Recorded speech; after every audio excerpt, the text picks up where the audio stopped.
कि आखिर चाहिए क्या औरत को। फीमेल पहली चीज जो चाहती है वो चाहती है मान।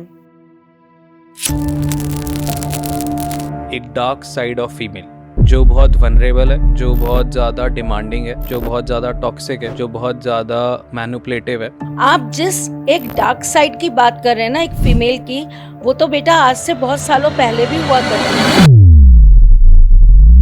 तो एक्चुअली लेडीज कभी कभी खुद को भी नहीं समझ पाती। आप सिर्फ एक स्त्री से ये उम्मीद करते हो कि वो खामोश रहे, वो चुप रहे, वो कुछ ना कहे, वो रिएक्ट ना करे, वो क्रोधित ना हो, वो गुस्सा ना करे। तो जब वो इतना कुछ सबके लिए कर रही है और एंड में शी इज नॉट हैप्पी। आज भी यहाँ एक पूरी उम्र एक औरत जी लेती है केवल इसलिए कि उसको उसका घर बचाना हो। एक बहुत बड़ा सवाल इंटरनेट पे पूछ रहा था, why women cheat in love.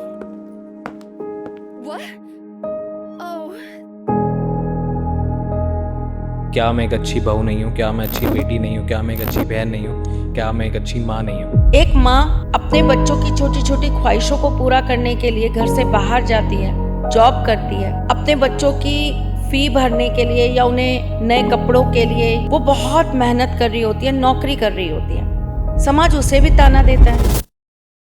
तो आपको नहीं पता कि वो औरत कितनी मौतें मरने के बाद भी जिंदा है। क्यों? क्योंकि उसको अपने बच्चे को जिंदा रखना है।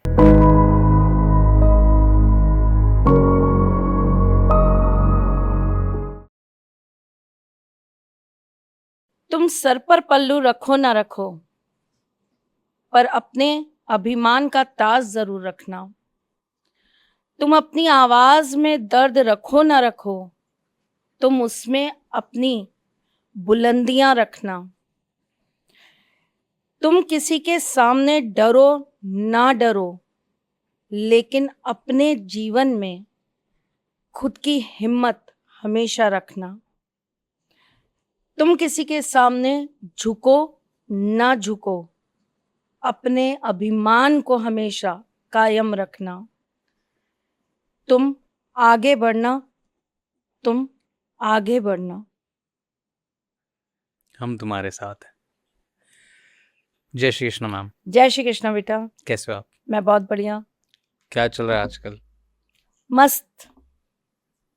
आजकल मैं देख रहा हूँ इंस्टाग्राम पे आपने धमाके कर रखे हैं, ऐसा ही है, धूम मचा रखी है। ऐसा ही है। पर जब मैंने उसका रिस्पांस देखा, अभी हाल ही में ही मेरे घर में फंक्शन था, तो बहुत ज़्यादा मेरे घर में भी लोग आपको फॉलो करते हैं, हमारे पॉडकास्ट देखते हैं, तो एवरीवन वाज लाइक कि मज़ा आ रहा है और सही कर रही है, मतलब बहुत अच्छे से आप हैंडल कर रहे हो। बहुत सारे लोगों का इतना पॉजिटिव फीडबैक मिल रहा है, मेरे को मिल रहा है, तो आपको तो मेरे से ज़्यादा ही मिल रहा होगा ऑफ कोर्स।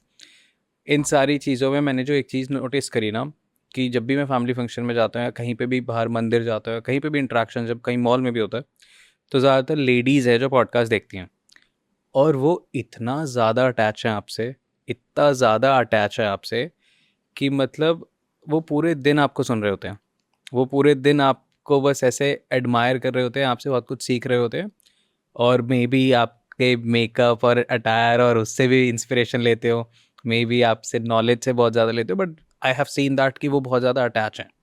तो आई वांट कि कोई ऐसा टॉपिक पे भी हम बात करें जो हम उनके अराउंड बात करें, क्योंकि बहुत हद तक आई गेस हिंदुस्तान की बहुत कम ही परसेंटेज होंगी लेडीज़ की जिन्होंने आपको एक बार भी ना देखा हो। एक ना एक बार तो सबने देख ही लिया होगा अब तक, इतने करोड़ों व्यूज़ में, इतने सारे पॉडकास्ट में आप गए हो, इतनी सारी रील्स वायरल, 13 14 15 साल से आप काम कर रहे हो, तो आई डोंट थिंक कि कोई है जिसने देखा ना हो। तो लेडीज़ की बात करते हैं, let's make this podcast ladies special podcast. Yes. तो और जैसा तुमने कहा वरुण कि आप जो कर रहे हो सब बहुत लाइक कर रहे हैं, तो मैं यहीं से सबसे पहले शुरुआत करना चाहती हूँ। कहते हैं कि स्त्री को मौन रहना चाहिए। घर में भी कोई बात होती है तो कहा जाता है कि तुम शांत हो जाओ। कोई गुस्सा कर रहा है तो कहते हैं तुम चुप हो जाओ, है ना। हर चीज पर आप सिर्फ एक स्त्री से ये उम्मीद करते हो कि वो खामोश रहे, वो चुप रहे, वो कुछ ना कहे, वो रिएक्ट ना करे, वो क्रोधित ना हो, वो गुस्सा ना करे।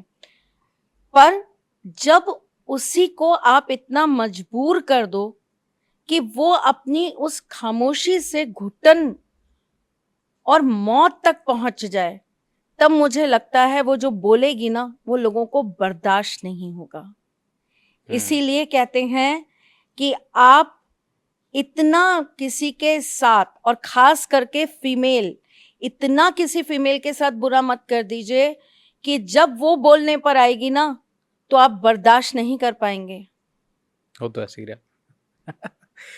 ओके, जो सबसे पहला सवाल जो सबसे ज़्यादा मीम से लेता हूँ मैं, जो मीम में बहुत ज़्यादा फैलता है कि आखिर चाहिए क्या औरत को, ये वाला एक मीम है, बहुत ज़्यादा वायरल हुआ है, बहुत करोड़ों में शेयर हुआ है। और मेरे को लगता है मीम जब शेयर होते हैं ना तो वो सबके अंदर के सवाल ही होते हैं जो लोग सरकाज़म में या फिर उसके थ्रू बोलने की कोशिश करते हैं, अपने आप को एक्सप्रेस करने की कोशिश करते हैं। तो मोस्टली लेडीज़ ने भी वो मीम बहुत ज़्यादा शेयर किया। तो एक्चुअली लेडीज़ कभी कभी खुद को भी नहीं समझ पाती है और जेंट्स तो बिल्कुल नहीं समझ पाते। तो ये है क्या, लाइक हम समझे कैसे हमारे स्त्री जीवन को? के अंदर हमें, अगर हम एस्ट्रोलॉजी की बात करते हैं या हम अध्यात्म की बात करते हैं, तो हमारे लाइफ के अंदर हर चीज जो है वो हमें 5 चीजों से कनेक्ट करती है। 5 तत्वों से ही हमारा शरीर बना है और 5 ही प्रमुख देव हैं, उनकी पूजा होती है, तभी हमारे आगे सनातन धर्म के अंदर हम कुछ पूजा या आगे कोई अनुष्ठान कर पाते हैं। पंचदेव पूजने बहुत जरूरी होते हैं। तो उसी प्रकार से 5 गुण हर एक इंसान के अंदर होते हैं और उसी प्रकार से 5 चीजें जो एक स्त्री चाहती है और वही 5 चीजें जो पुरुष चाहता है। पुरुष की डिमांड अलग है, स्त्री की अलग है। तो यहाँ पर जब हम बात कर रहे हैं कि क्या चाहती हैं आखिर फीमेल्स, फीमेल पहली चीज जो चाहती है वो चाहती है मान, मान सम्मान। दूसरी चीज जो वो चाहती है कि आप उसे समझें। तीसरी चीज जो उसे आपसे चाहिए वो है प्यार। चौथी चीज जो उसे आपसे चाहिए वो है थोड़ी सी केयर। और 5वीं चीज जो बहुत महत्वपूर्ण है, शायद मुझे लगता है हर फीमेल की यही एक डिमांड होती है कि जो उसका पद है, जो उसका स्थान है, वो उसी का रहे, वो किसी और का ना हो। ओके, इस पॉडकास्ट में आगे बढ़ने से पहले I would like to introduce मिलाव टू यू गाइस। मिलाव एक ऐसा इनिशिएटिव है, एक ऐसी ट्रैवल कंपनी है जो आपको सारे धार्मिक स्थानों पे लेके जा रही है। ये आपको वृंदावन, मथुरा, बरसाना से लेके काशी, अयोध्या, जो भी आप जाना चाहते हैं, जहाँ भी आप जाना चाहते हैं, मिलाव आपको वहाँ पे लेके जा रहा है। मिलाव का एक सिंपल सा मीनिंग है मिलना, मिलाव करना। Meet yourself through divine. आप अपने आप से मिले, पर उससे पहले आप अपने भगवान से मिले। भगवान से मिलने के बाद ही आप मिलते हैं। जैसे अर्जुन को कृष्ण जी मिलने के बाद अर्जुन मिला था, तो ऐसे ही आपको मिलाव आपसे मिलवाएगा भगवान के द्वारा। मिलाव को और ज्यादा जानने के लिए, मिलाव से जुड़ने के लिए आप नीचे डिस्क्रिप्शन में डिटेल्स देख सकते हैं। वहाँ पे आपको सारी ट्रिप्स के बारे में पता लग जाएगा। नेक्स्ट मिलाव कहाँ लेके जा रहा है, कब लेके जा रहा है, क्या है, सारी डिटेल्स आपको सब पता लग जाएगी और मैं भी आपके साथ ट्रिप पे आऊंगा। तो जुड़िए मिलाव से and enjoy this episode, enjoy dot talks Hindi podcast, subscribe कर लेना। सो एक और साइड है जो कि हम कह सकते हैं कि आज की साइड है, सोशल मीडिया की साइड है, या फिर इस नई जनरेशन की साइड है, या फिर ये साइड हमेशा से ही थी और अब बस ज़्यादा एक्सप्लोर हो रही है। एक डार्क साइड ऑफ फीमेल जो बहुत वनरेबल है, जो बहुत ज़्यादा डिमांडिंग है, जो बहुत ज़्यादा टॉक्सिक है, जो बहुत ज़्यादा मैनिपुलेटिव है। तो इंटरनेट पे ये सेकंड डिबेट भी बहुत चल रही होती है कि एक कितनी हसन परसेंट कितनी। देखिए, 5 उंगली समान नहीं है। राइट। आप हर एक उस पर ये नहीं कह सकते कि अब जो है नई जनरेशन की जो लड़कियां हैं वो कॉम्प्रोमाइज नहीं कर रही हैं, या नई जनरेशन की जो लड़कियां हैं वो घर गृहस्थी नहीं चलाना चाह रही हैं, या नई जनरेशन की जो लड़कियां, उन्हें प्यार नहीं हो रहा, उनमें इमोशंस नहीं है। नहीं, आप जिस एक डार्क साइड की बात कर रहे हैं ना, एक फीमेल की, वो तो बेटा आज से बहुत सालों पहले भी हुआ करती थी। एक हीरोइन और एक वैम्प, 2 ही हुआ करती थी। कमोलिका। तो वो कमोलिका आज भी है, वो वैम्प आज भी है मार्केट में। आप ये नहीं कह सकते कि वहां पर सिर्फ और सिर्फ आपको हर जगह माँ सीता मिलेंगी। आपको सुर्पनखा भी मिलेगी, आपको मंथरा भी मिलेगी, आपको केकई भी मिलेगी। राइट। तो आप कितने परसेंट की बात कर रहे हैं? आप जिस परसेंटेज की बात कर रहे हैं ना वरुण, वो बहुत कम है। हम्म। और ऐसा नहीं है कि वो आज ही हैं, वो पहले भी थी, वो इतिहास में बहुत पहले से भी लिखी गई हैं, उनके किस्से कहानियां हम सब ने सुने हैं। तो ऐसा नहीं है, आज भी लड़कियां जो हैं, चाहे वो जेनजीज ही क्यों ना हो, मेरे पास तो अधिकतर वही बच्चियां हैं, आज भी वो ये चाहती हैं कि उनके रिश्ते बने रहें, आज भी वो ये चाहती हैं कि वो कमिटेड रहें अपने रिलेशन में, आज भी वो अपने रिश्ते को बचाने के लिए बहुत सैक्रिफाइस कर रही होती हैं, आज भी उनकी सबसे पहली ख्वाहिश यही होती है कि वो जिससे कनेक्टेड है वो खुश रहे और वो उसके साथ हमेशा यूं ही बना रहे। ओके। एक बहुत बड़ा सवाल इंटरनेट पे पूछ रहा था, why women cheat in love. मतलब कि जब वो बहुत ज़्यादा किसी इंसान के साथ प्यार में होती हैं, बहुत अच्छे रिलेशनशिप में होती हैं, वो तब भी चीट क्यों कर देती हैं। एक ये भी बहुत सवाल है जो मैं भी बहुत हैरान था कि ये क्या है, बट जब मैंने देखा तो बहुत सारे लोगों के कमेंट्स थे कि हाँ उनके साथ ऐसा हुआ है। चीटिंग किसी इंसान की फितरत नहीं होती, चीटिंग चॉइस होती है। हम्म। अब जब आप किसी व्यक्ति को डिसलाइक करना चालू करते हो ना, तो आप उस व्यक्ति के अंदर बड़ी सारी कमियां निकालते हो, बड़ी सारी खामियां ढूंढते हो, अच्छी चीजों में भी बुराइयों को ढूंढने की कोशिश करते हो। क्यों? क्योंकि आपको अपने आप को ये विश्वास दिलाना होता है कि सामने वाला अच्छा नहीं है। तो आपको ना ये पता होता है कि आप जिस व्यक्ति को डिसलाइक कर रहे हो ना, आपको अपने आप को उसको डिसलाइक करने के लिए प्रिपेयर करना है। तो आप छोटी-छोटी चीज़ें उसकी कमियों के रूप में देखना चालू कर देते हो। वही चीज़ जो आपको कल तक अच्छी लगती थी, उसका 4 बार आपको फ़ोन करना, आपसे ये पूछना, अच्छा ऑफ़िस से निकल गई? कहाँ हो? कब घर पहुँचोगी? अच्छा किसके साथ हो? अच्छा सुनो टैक्सी नंबर शेयर कर देना। ये चीज़ें आपको पहले अच्छी लग रही थी। ये आप जब इसको आप पैरामीटर में नाप रहे थे ना, तो आपको ये लगता था वो कितना केयरिंग है, वो कितना केयर करता है। अब वो चीज़ आपको क्या लगती है? ये मुझ पर शक करता है। हम्म। उस व्यक्ति से प्यार करना आपकी चॉइस थी। आपको किसी ने जबरदस्ती पकड़कर ये नहीं कहा था कि आप उससे प्यार करो।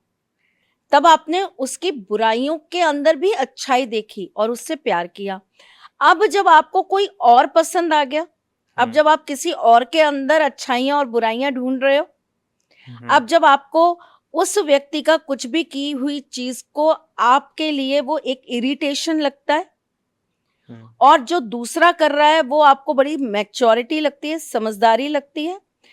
2 व्यक्तियों को कभी भी आप एक नहीं कर सकते वरुण, किसी की अच्छाई कुछ होती है, किसी की कुछ होती है और दुनिया में हज़ारों तरह के लोग हैं। राइट। हर चीज़ हर व्यक्ति विशेष के अंदर नहीं मिलेगी। राइट। लेकिन आपको क्या चाहिए, ये आपकी अपनी चॉइस है। ये आप खुद कैलकुलेट करते हो। तो पहले किसी को इतना टूटकर प्यार करना, पहले किसी के साथ इतना ज़्यादा अटैच्ड हो जाना, उस व्यक्ति को अपने ऊपर निर्भर कर लेना, फिर उसे छोड़कर किसी और का हो जाना,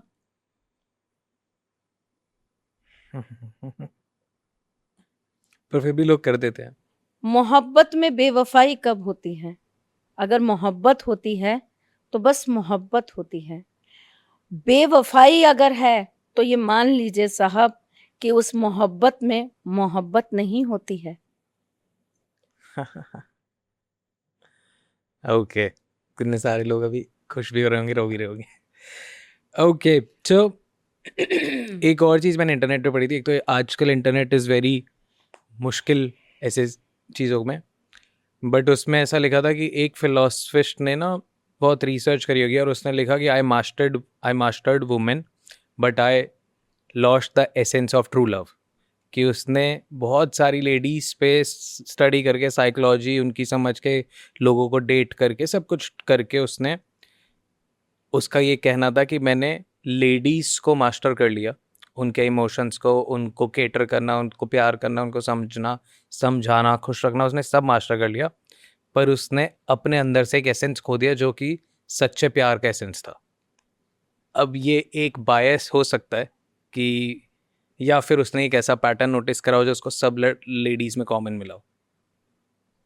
और वो जो पर्सन था वो कहाँ का था? था तो विदेश का ही।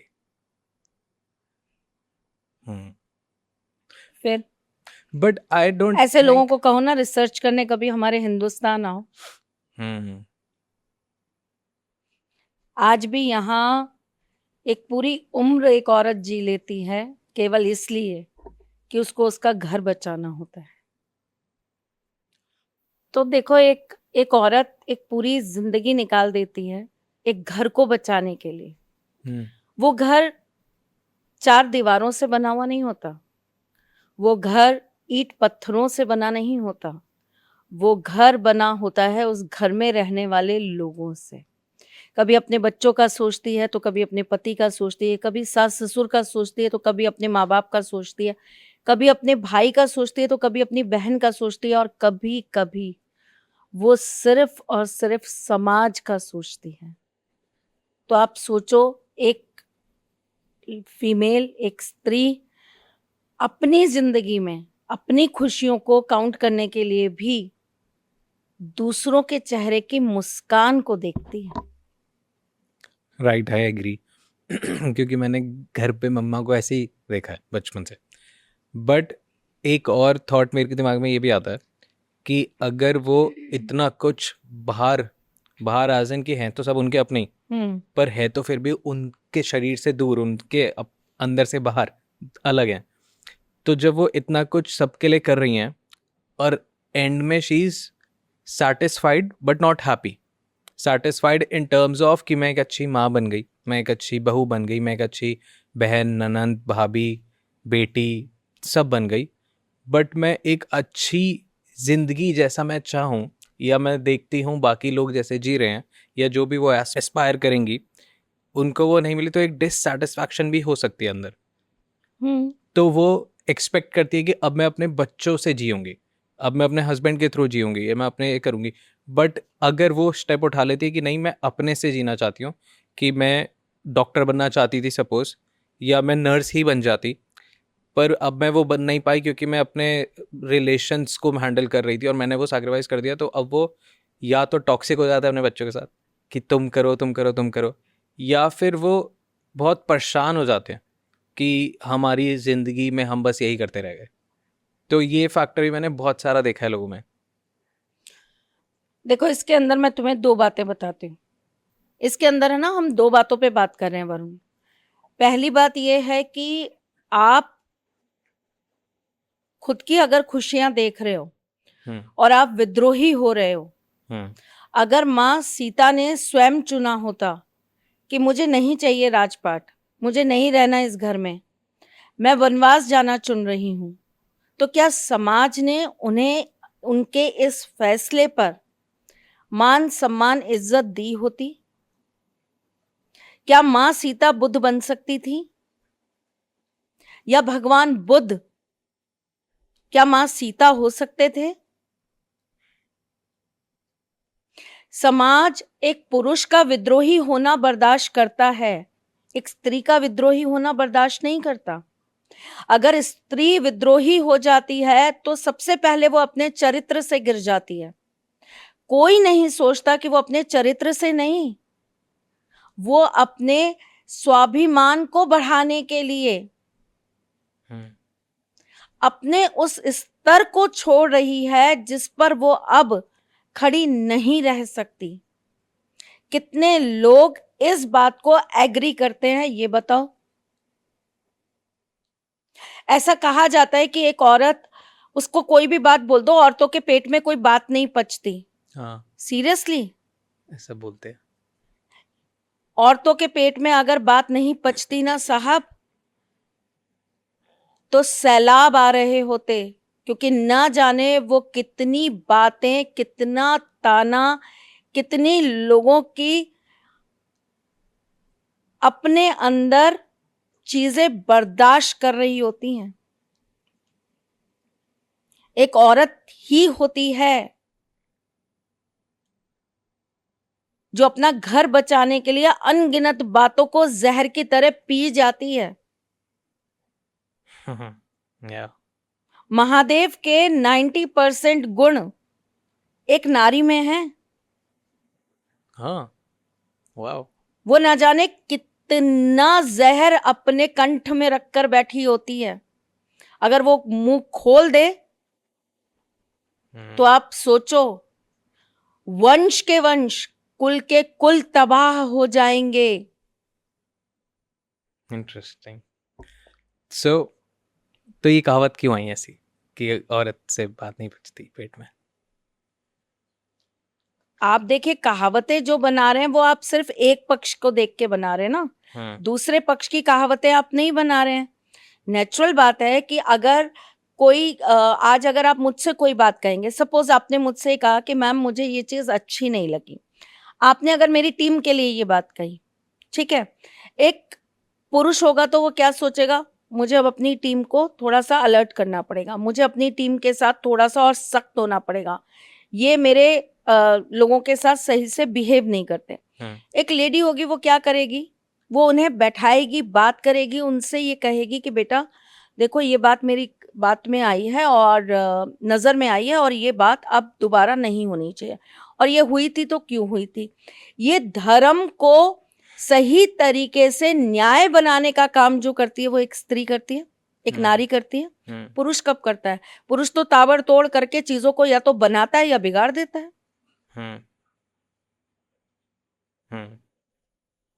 लॉ एंड ऑर्डर्स बनाकर दे दीजिए तो वो उसका पालन कर लेगा, लेकिन बिना लॉ एंड ऑर्डर के भी पूरी गृहस्थी का न्याय करने वाली एक नारी ही होती है। Yeah, that's true.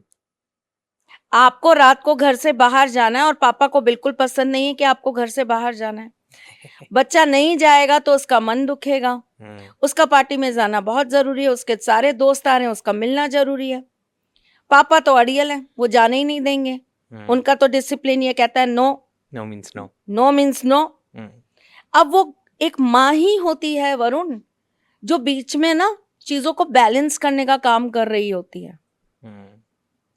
अब उसका न्याय देखिए, वो ये भी समझ रही है कि हस्बैंड जो डिसिप्लिन लगा रहे हैं वो बच्चों के लिए बहुत जरूरी है, तो वो उनकी उस बात के डिसरिस्पेक्ट भी नहीं करेगी, वो उठा के डंडा नहीं मारेगी अपने हस्बैंड को कि आपने ऐसे कैसे मेरे बेटे को बाहर जाने से मना कर दिया, नहीं, वो उनकी बात भी बड़ी करेगी। आप सही कह रहे हो जी, आप गलत नहीं कह रहे, माहौल नहीं है घर से बाहर जाने का, बच्चों का बिगड़ जाते हैं बच्चे, पर अपना बेटा ऐसा नहीं है। देखो सुनो, वो रोज रोज तो जाता नहीं है, साल में एक आधी बार कोई पार्टी में जाता है।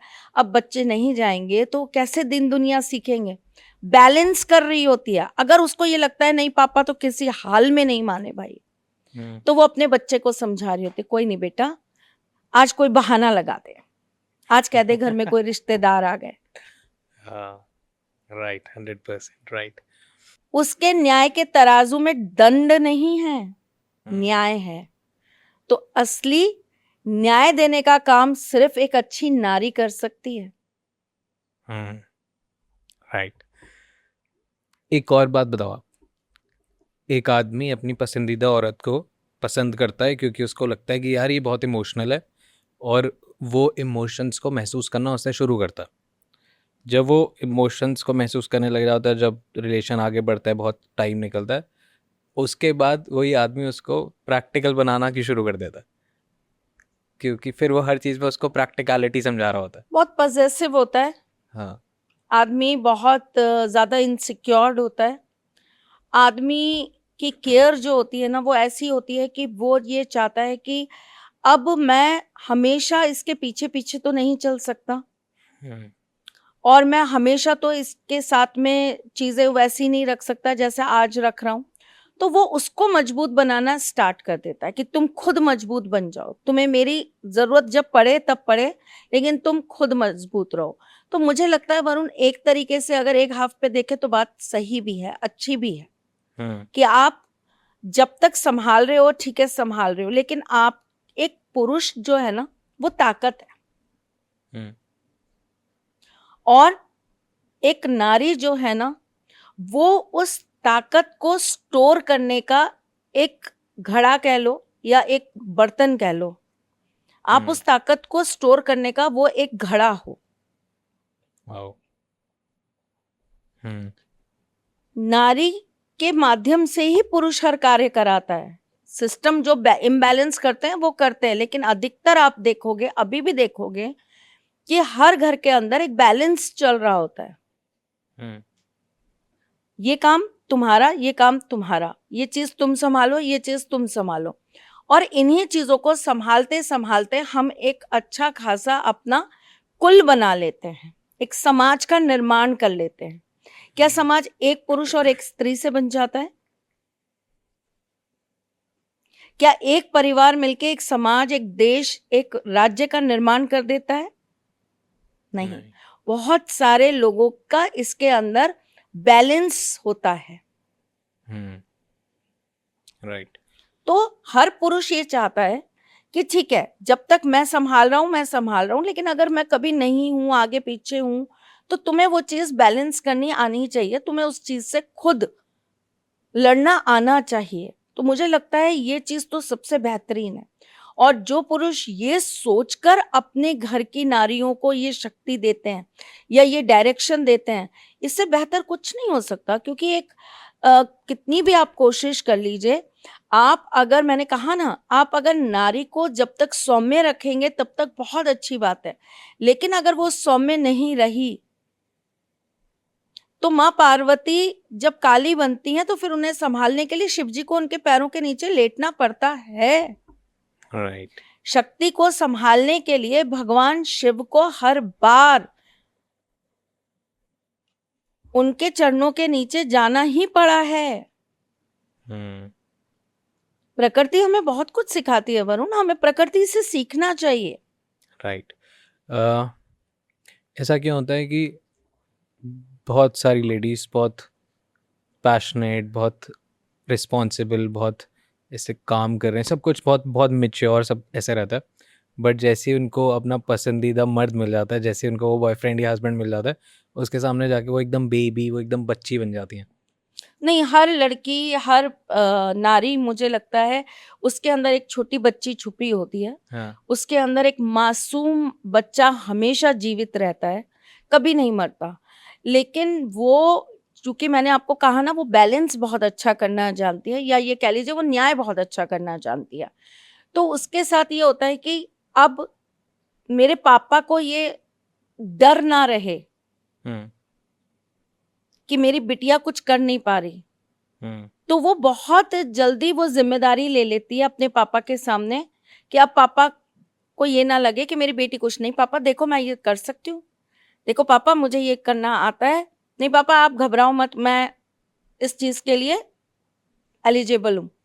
तो ये एक दायित्व, समय से पूर्व एक मैच्योरिटी, समय से पहले अपने आप को बड़ा बना देना, ये मुझे लगता है ये इनबिल्ड ही एक कोई, शायद कोई ऐसा हार्मोन होता होगा जो फीमेल्स में आता ही आता है।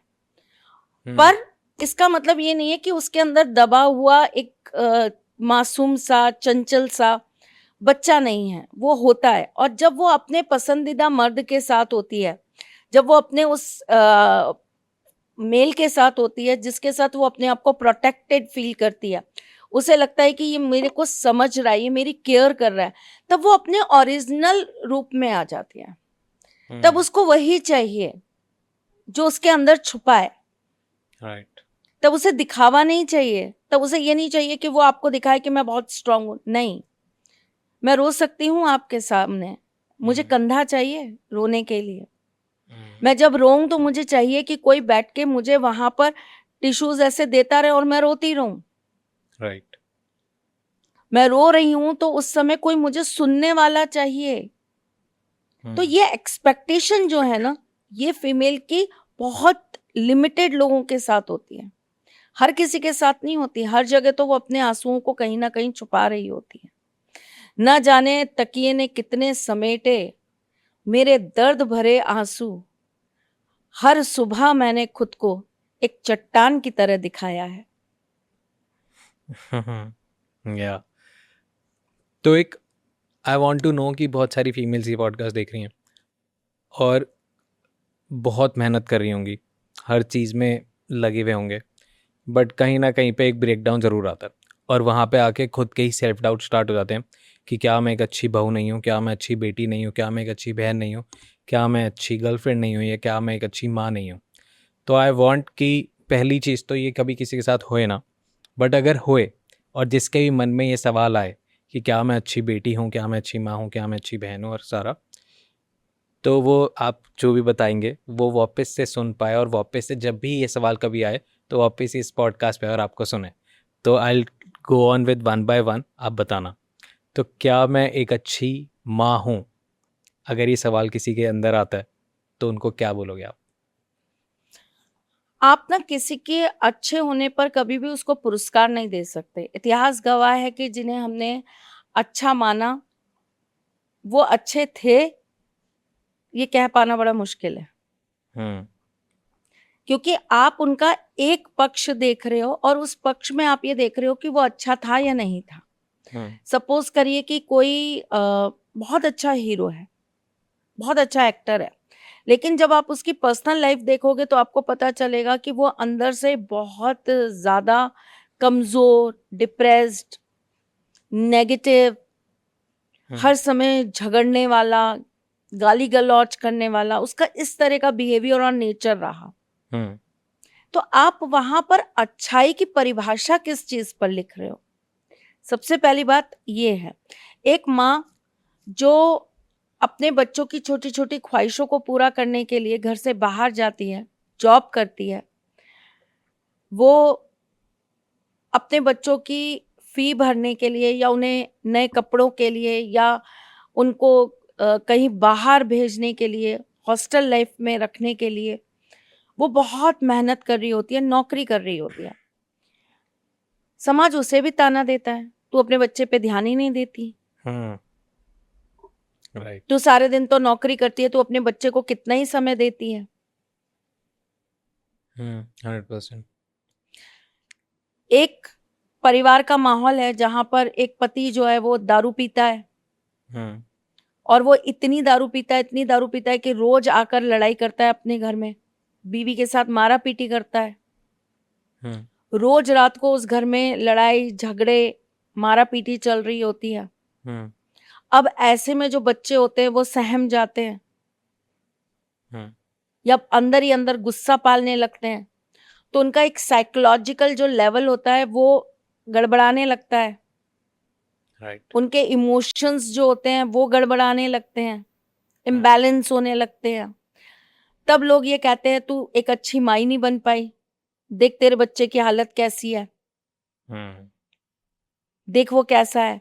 तो देखो, आप एक अच्छे माँ हो या आप एक अच्छे पिता हो, ये आप किसी के प्रमाण पर नहीं साबित कर सकते। क्या पता उस माँ ने उस मंजर को ना जाने कितनी बार काटा होगा, उस मौत को चौखट पर आकर न जाने कितनी बार वापस भेजा होगा, सिर्फ एक एहसास में कि मेरे बच्चे की जिंदगी बनी रहेगी अगर मैं जिंदा हूं। तो आपको नहीं पता कि वो औरत कितनी मौतें मरने के बाद भी जिंदा है। क्यों? क्योंकि उसको अपने बच्चे को जिंदा रखना है। हम्म। तो आप उसका सैक्रिफाइस, आप उसकी चीजें कैसे देखोगे मुझे नहीं पता, लेकिन आप वो एक अच्छी माँ है या नहीं है, ये आप कभी भी किसी और के उससे ना प्रमाणित नहीं करा सकते। एक अच्छी माँ वो है जिसके संस्कार उसके बच्चों में दिखते हैं। एक अच्छी माँ वो है जो अपने बच्चे को एक बहुत अच्छा नागरिक बनाती है। एक अच्छी माँ वो है जो बेसिक मॉरल एजुकेशन अपने बच्चे को अपने आप से देती है। माँ सबसे पहली टीचर है, हम्म। माँ गुरु है सबसे पहली। राइट। तो आप जब अपने बच्चे को उस तरह से पालते हो, उसका व्यक्तित्व, उसकी बातें, उसका समाज के अंदर योगदान, उसका आने वाले भविष्य में करने वाला कर्म अपने आप ये बता देता है कि आप कैसी माँ हो। ऑसम। तो जितने भी लोग देख रहे हैं, आप। तो देखो, सबसे ज़रूरी बात यह है कि इसमें आप दो तरह की फीमेल्स ले लें। एक फीमेल जिसके घर में छोटी छोटी बातों पे पंचायत होती रहती है, सास ने कुछ कह दिया, ननद ने कुछ कह दिया, अब वो अपने बच्चों को बैठ के बढ़िया से फीड कर रही होती हैं, तुम्हारी बुआ ऐसी हैं, वो ये करती हैं, देखो मेरे साथ कितना अत्याचार हो रहा है, हम्म, देखो मेरे साथ कैसी चीजें हो रही हैं। अब बच्चों की मेंटेलिटी कैसी बनती जा रही है, एकदम नेगेटिव। वो नफरत दादी करना स्टार्ट हो खराब, जाता है। हाँ। बुआ खराब। फिर कैसी चीजों पे बात होती है, तेरी बुआ आती है तो सिर्फ पैसों की बात करती है, तेरी बुआ आती है, मतलब उनको उस तरह की फीडिंग दी जा रही है, हम्म। उनके माइंड में वो सारी चीजें भरने का काम किया जा रहा है। उसी घर के अंदर एक दूसरी फीमेल है जिसके साथ भी सेम चीजें हो रही हैं, लेकिन वो अपने बच्चों को क्या सिखाती है, बेटा तू कभी भी ना ऐसा मत बनना। हम्म। अगर तुझे इस बात का एहसास हो रहा है कि तेरी माँ के साथ कुछ गलत हो रहा है तो तू कभी किसी के साथ गलत मत करना। तो माँ ही होती है जो अपने बच्चे को सही डायरेक्शन, सही एजुकेशन और उसको सही तरीके से जिंदगी में आगे बढ़ने की राह दे पाती है। या ओके। और एक अच्छी बहन होना कैसा होता है? Supporting, caring. आप जब गिरो तो वो आपको थामने के लिए खड़ी हो। आपके पास जब सब रास्ते बंद हों तो वो आपके लिए एक झरोखे का काम करे। जब आपके पास कोई ना हो सलाह देने के लिए तो वो आपकी सबसे अच्छी सलाहकार हो। वो छोटी है या बड़ी है पता नहीं, लेकिन हम्म। वो अगर बहन है तो वो बहन कम माँ ज्यादा है। हाँ। आप जाके कुछ भी बता सकते हो सर, कोई भी वो सीक्रेट। आपकी सबसे अच्छी राजदार होती है। हम्म।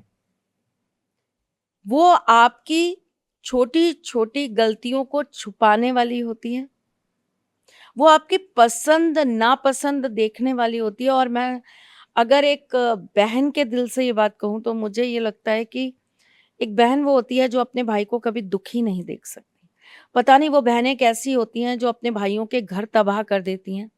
पता नहीं वो बहनें कैसे दिखाती हैं कि हम अपने भाइयों से बहुत प्यार करते हैं, इसलिए हम मायके में बैठे हैं, इसलिए हम मायके जाते हैं, हम इंटरफेरेंस दिखाते हैं। नहीं, मुझे ऐसा लगता है कि अगर मेरे कुछ भी करने से मेरी भाई की लाइफ खराब होगी, उसके बच्चे बर्बाद होंगे, उसके बच्चों की जिंदगी खराब होगी, तो मुझे वो काम नहीं करना चाहिए। फिर चाहे मुझे अपने ऊपर पत्थर रखकर अगर ये भी त्याग करना पड़ रहा है ना कि मुझे अपने मायके लिमिटेड जाना है, तो मैं लिमिटेड ही जाऊंगी। हम्म। मेरे लिए मेरे भाइयों की खुशी सबसे ऊपर है, सर्वोपरि। आगे से एक बहन, भाई की नज़र से एक बहन होना क्या होएगा कि भाई के लिए पहला एक ऐसा इंटरेक्शन जो वो बाहर कुछ भी सीक्रेट है तो वो दोस्तों के अलावा घर में किसी को बता पा रहा है, जो कि घर तक भी बात पहुंच गई है। और अब वो संभाल भी लेगी, चाहे वो छोटी है या बड़ी है, वो मम्मी तक भी पहुंचा देगी बट बहुत सटल वे में। तो वो संभाल लेगी बस। तो अपने सारे सीक्रेट जाके बहन को बता देना। एक और बहुत बड़ी बात बताऊं तुम्हें मैं वरुण, बहन ही होती है हर घर में ना, बहन होना बहुत जरूरी। कहते हैं ना हम्म। कि एक घर परिवार पूरा होता है जहां पर लड़कियां होनी चाहिए। लोग इस चीज को बड़ा वो मानते हैं कि घर में लड़कियां, अरे लड़का नहीं है, लड़कियां ही हम्म। लड़कियां हैं। नहीं, मैं ये कहती हूँ कि ठीक है लड़के भी होने बहुत जरूरी, लेकिन लड़कियां बहुत जरूरी होनी चाहिए। अगर आपकी बहन है ना तो आप देखोगे कि उस व्यक्ति के अंदर कहीं ना कहीं एक फेमिनाइन एनर्जी होगी। 100%। वो आपको सिर्फ गंदा वाला मैस्कुलिन नहीं बने रहने देगी, वो आपको टोक टाक के आपका उसके ड्रेसिंग अंदर सेंस भी सही करवा देगी। कहीं ना आप देखोगे कि उस बहन की केयरिंग देख के ना वो इंसान अपने आप केयरिंग करना सीख जाता है। हाँ। वो अपनी बहन के साथ रह रह के ना छोटे मोटी चीजें अपने आप करना उसको समझ आ जाता है। हम्म। वो छोटी छोटी लड़ाइयाँ जो भाई बहन लड़ते हैं ना, वो आपको बेसिकली पता भी नहीं चलता, लेकिन आपको खामोशी से न जाने कितनी लड़ाइयाँ लड़ने के लिए प्रिपेयर कर देती है। या और एक रिसर्च तो ये कहती है कि जो भाई बहन एक दूसरे से ज्यादा लड़ते हैं ना, वो भाई 10 साल ज्यादा जीते हैं। मैं तो मेरे को तो जिस दिन ये रील मिली मैंने 200 साल उठाते, जीऊंगा मैं। तो मेरी सारी बहनों से लड़ा हूं। मेरे को जिस दिन ये रील मिली, मैंने सबसे पहले, पता है, मैं बाहर गई हुई थी, मैं यहाँ पे थी नहीं घर पे, तो मैंने सबसे पहले तो कान्हा को भेजी। तो कान्हा उस समय पूजा कर रहा था, तो उसने देखी ही नहीं। ठीक है, फिर मैंने तुरंत जो है ना, मैंने सर को भेजी। मैंने कहा कान्हा कहाँ है? बोले वो पूजा कर रहा है। मैंने कहा बाहर जाओ और वो जो डेक है ना, उसके साथ अपना फोन कनेक्ट करो और ये रील चढ़ाओ। तो उन्होंने वो रील चलाई और उसमें ये था कि जो बहनें अपने भाइयों से लड़ती है वो भाई 10 साल ज्यादा जीता है। तो अब उसका मेरे पास फोन आया, मुझे कहता है ये क्या था? मैंने कहा अब तू 10 साल ज्यादा जिएगा, क्योंकि मैं तो तुझसे रोज लड़ती हूँ। तो मुझे कहता है कि है दीदी, सच में ऐसा होता है? मैंने कहा देख, बहनों का लड़ना भी फायदेमंद होता है। राइट, बहुत सारी चीज होती है। आई गेस कि जब आपकी बहन होती है तो आपको बाहर समाज में कैसे लेडीज की रिस्पेक्ट करनी है, कैसे बात करनी है, कैसे उनसे बात करनी है, उनका ध्यान रखना, आपको वो ऑटोमेटिकली आ जाता है। सच में बिल्कुल आ जाता है। मैंने ऐसे दोस्त देखे जिनके पास बहन नहीं थी ना, वो लड़कियों से बात ही नहीं कर पाते थे। बाकी सारी चीजें तो छोड़ो, उनको बस अजीब सा हो जाता, या तो वो लड़ लेते थे या कुछ फालतू बोल देते थे जब स्कूल में होते थे, छोटे होते थे। बट आपको ये समझ आ जाता है कि एक वाइडर पर्सपेक्टिव बन जाता है। हाँ, कि आपको, और आप ना एक फीमेल की रिस्पेक्ट करना सीख जाते हो।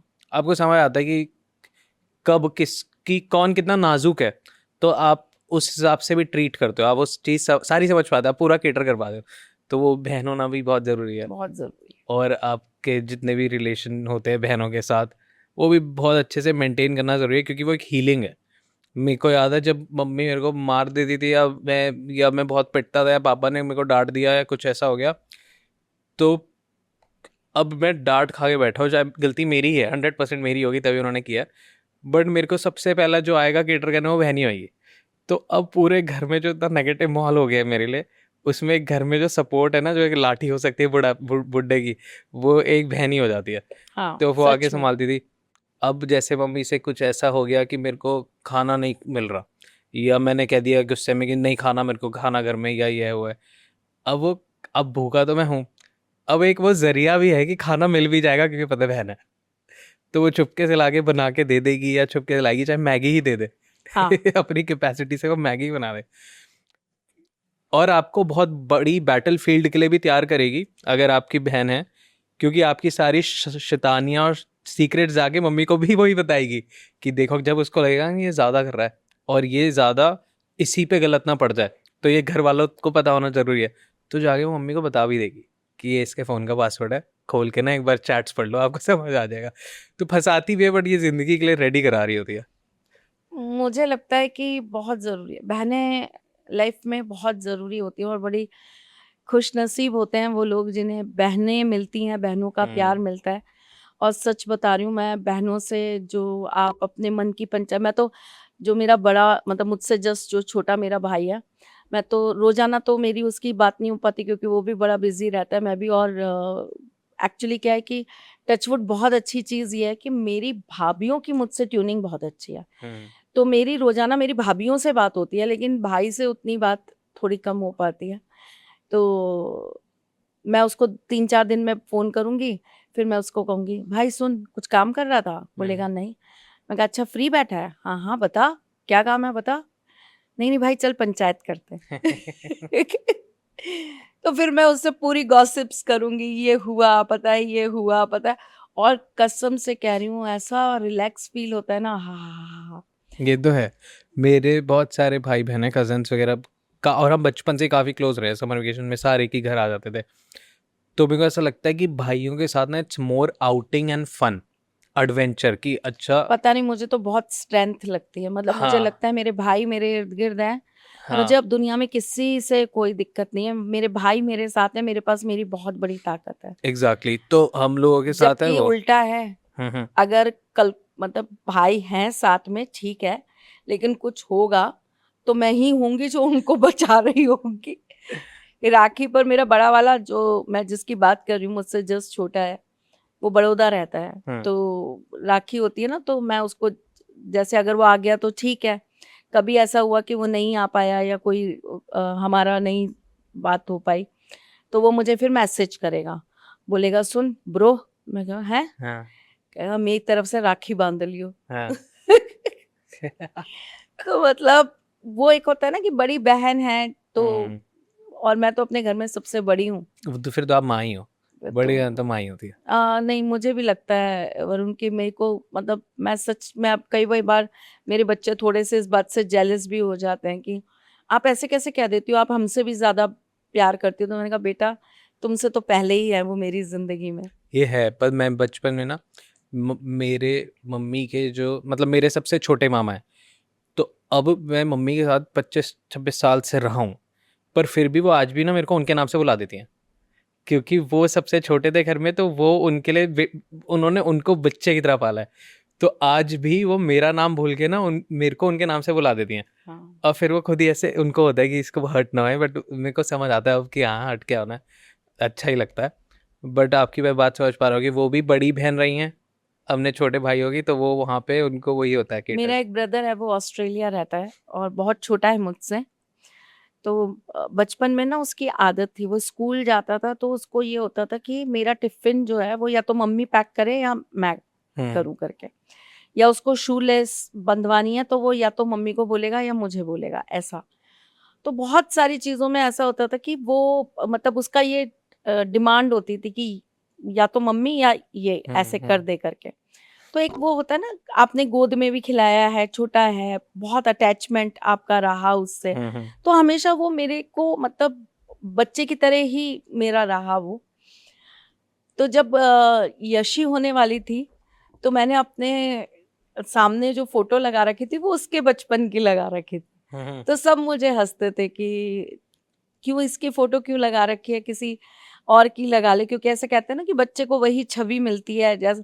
तो मैं हमेशा कहती थी बस ये ना इसके जैसी, जो भी बच्चा है, जो भी जो भी होने वाला है, होगा। लड़का है लड़की है पता नहीं, लेकिन मैं कहती थी कि जो भी बेबी आए ना वो बस इसके जैसा होना चाहिए। हम्म। तो वो एक अटैचमेंट, वो एक प्यार जो उसका मेरा था। अभी लास्ट टू लास्ट ईयर हम मिले थे, तो अब वो आया। मैं बहुत कम कुकिंग करती हूँ, मैं बहुत रेयर कंडीशन में कुकिंग करती हूँ।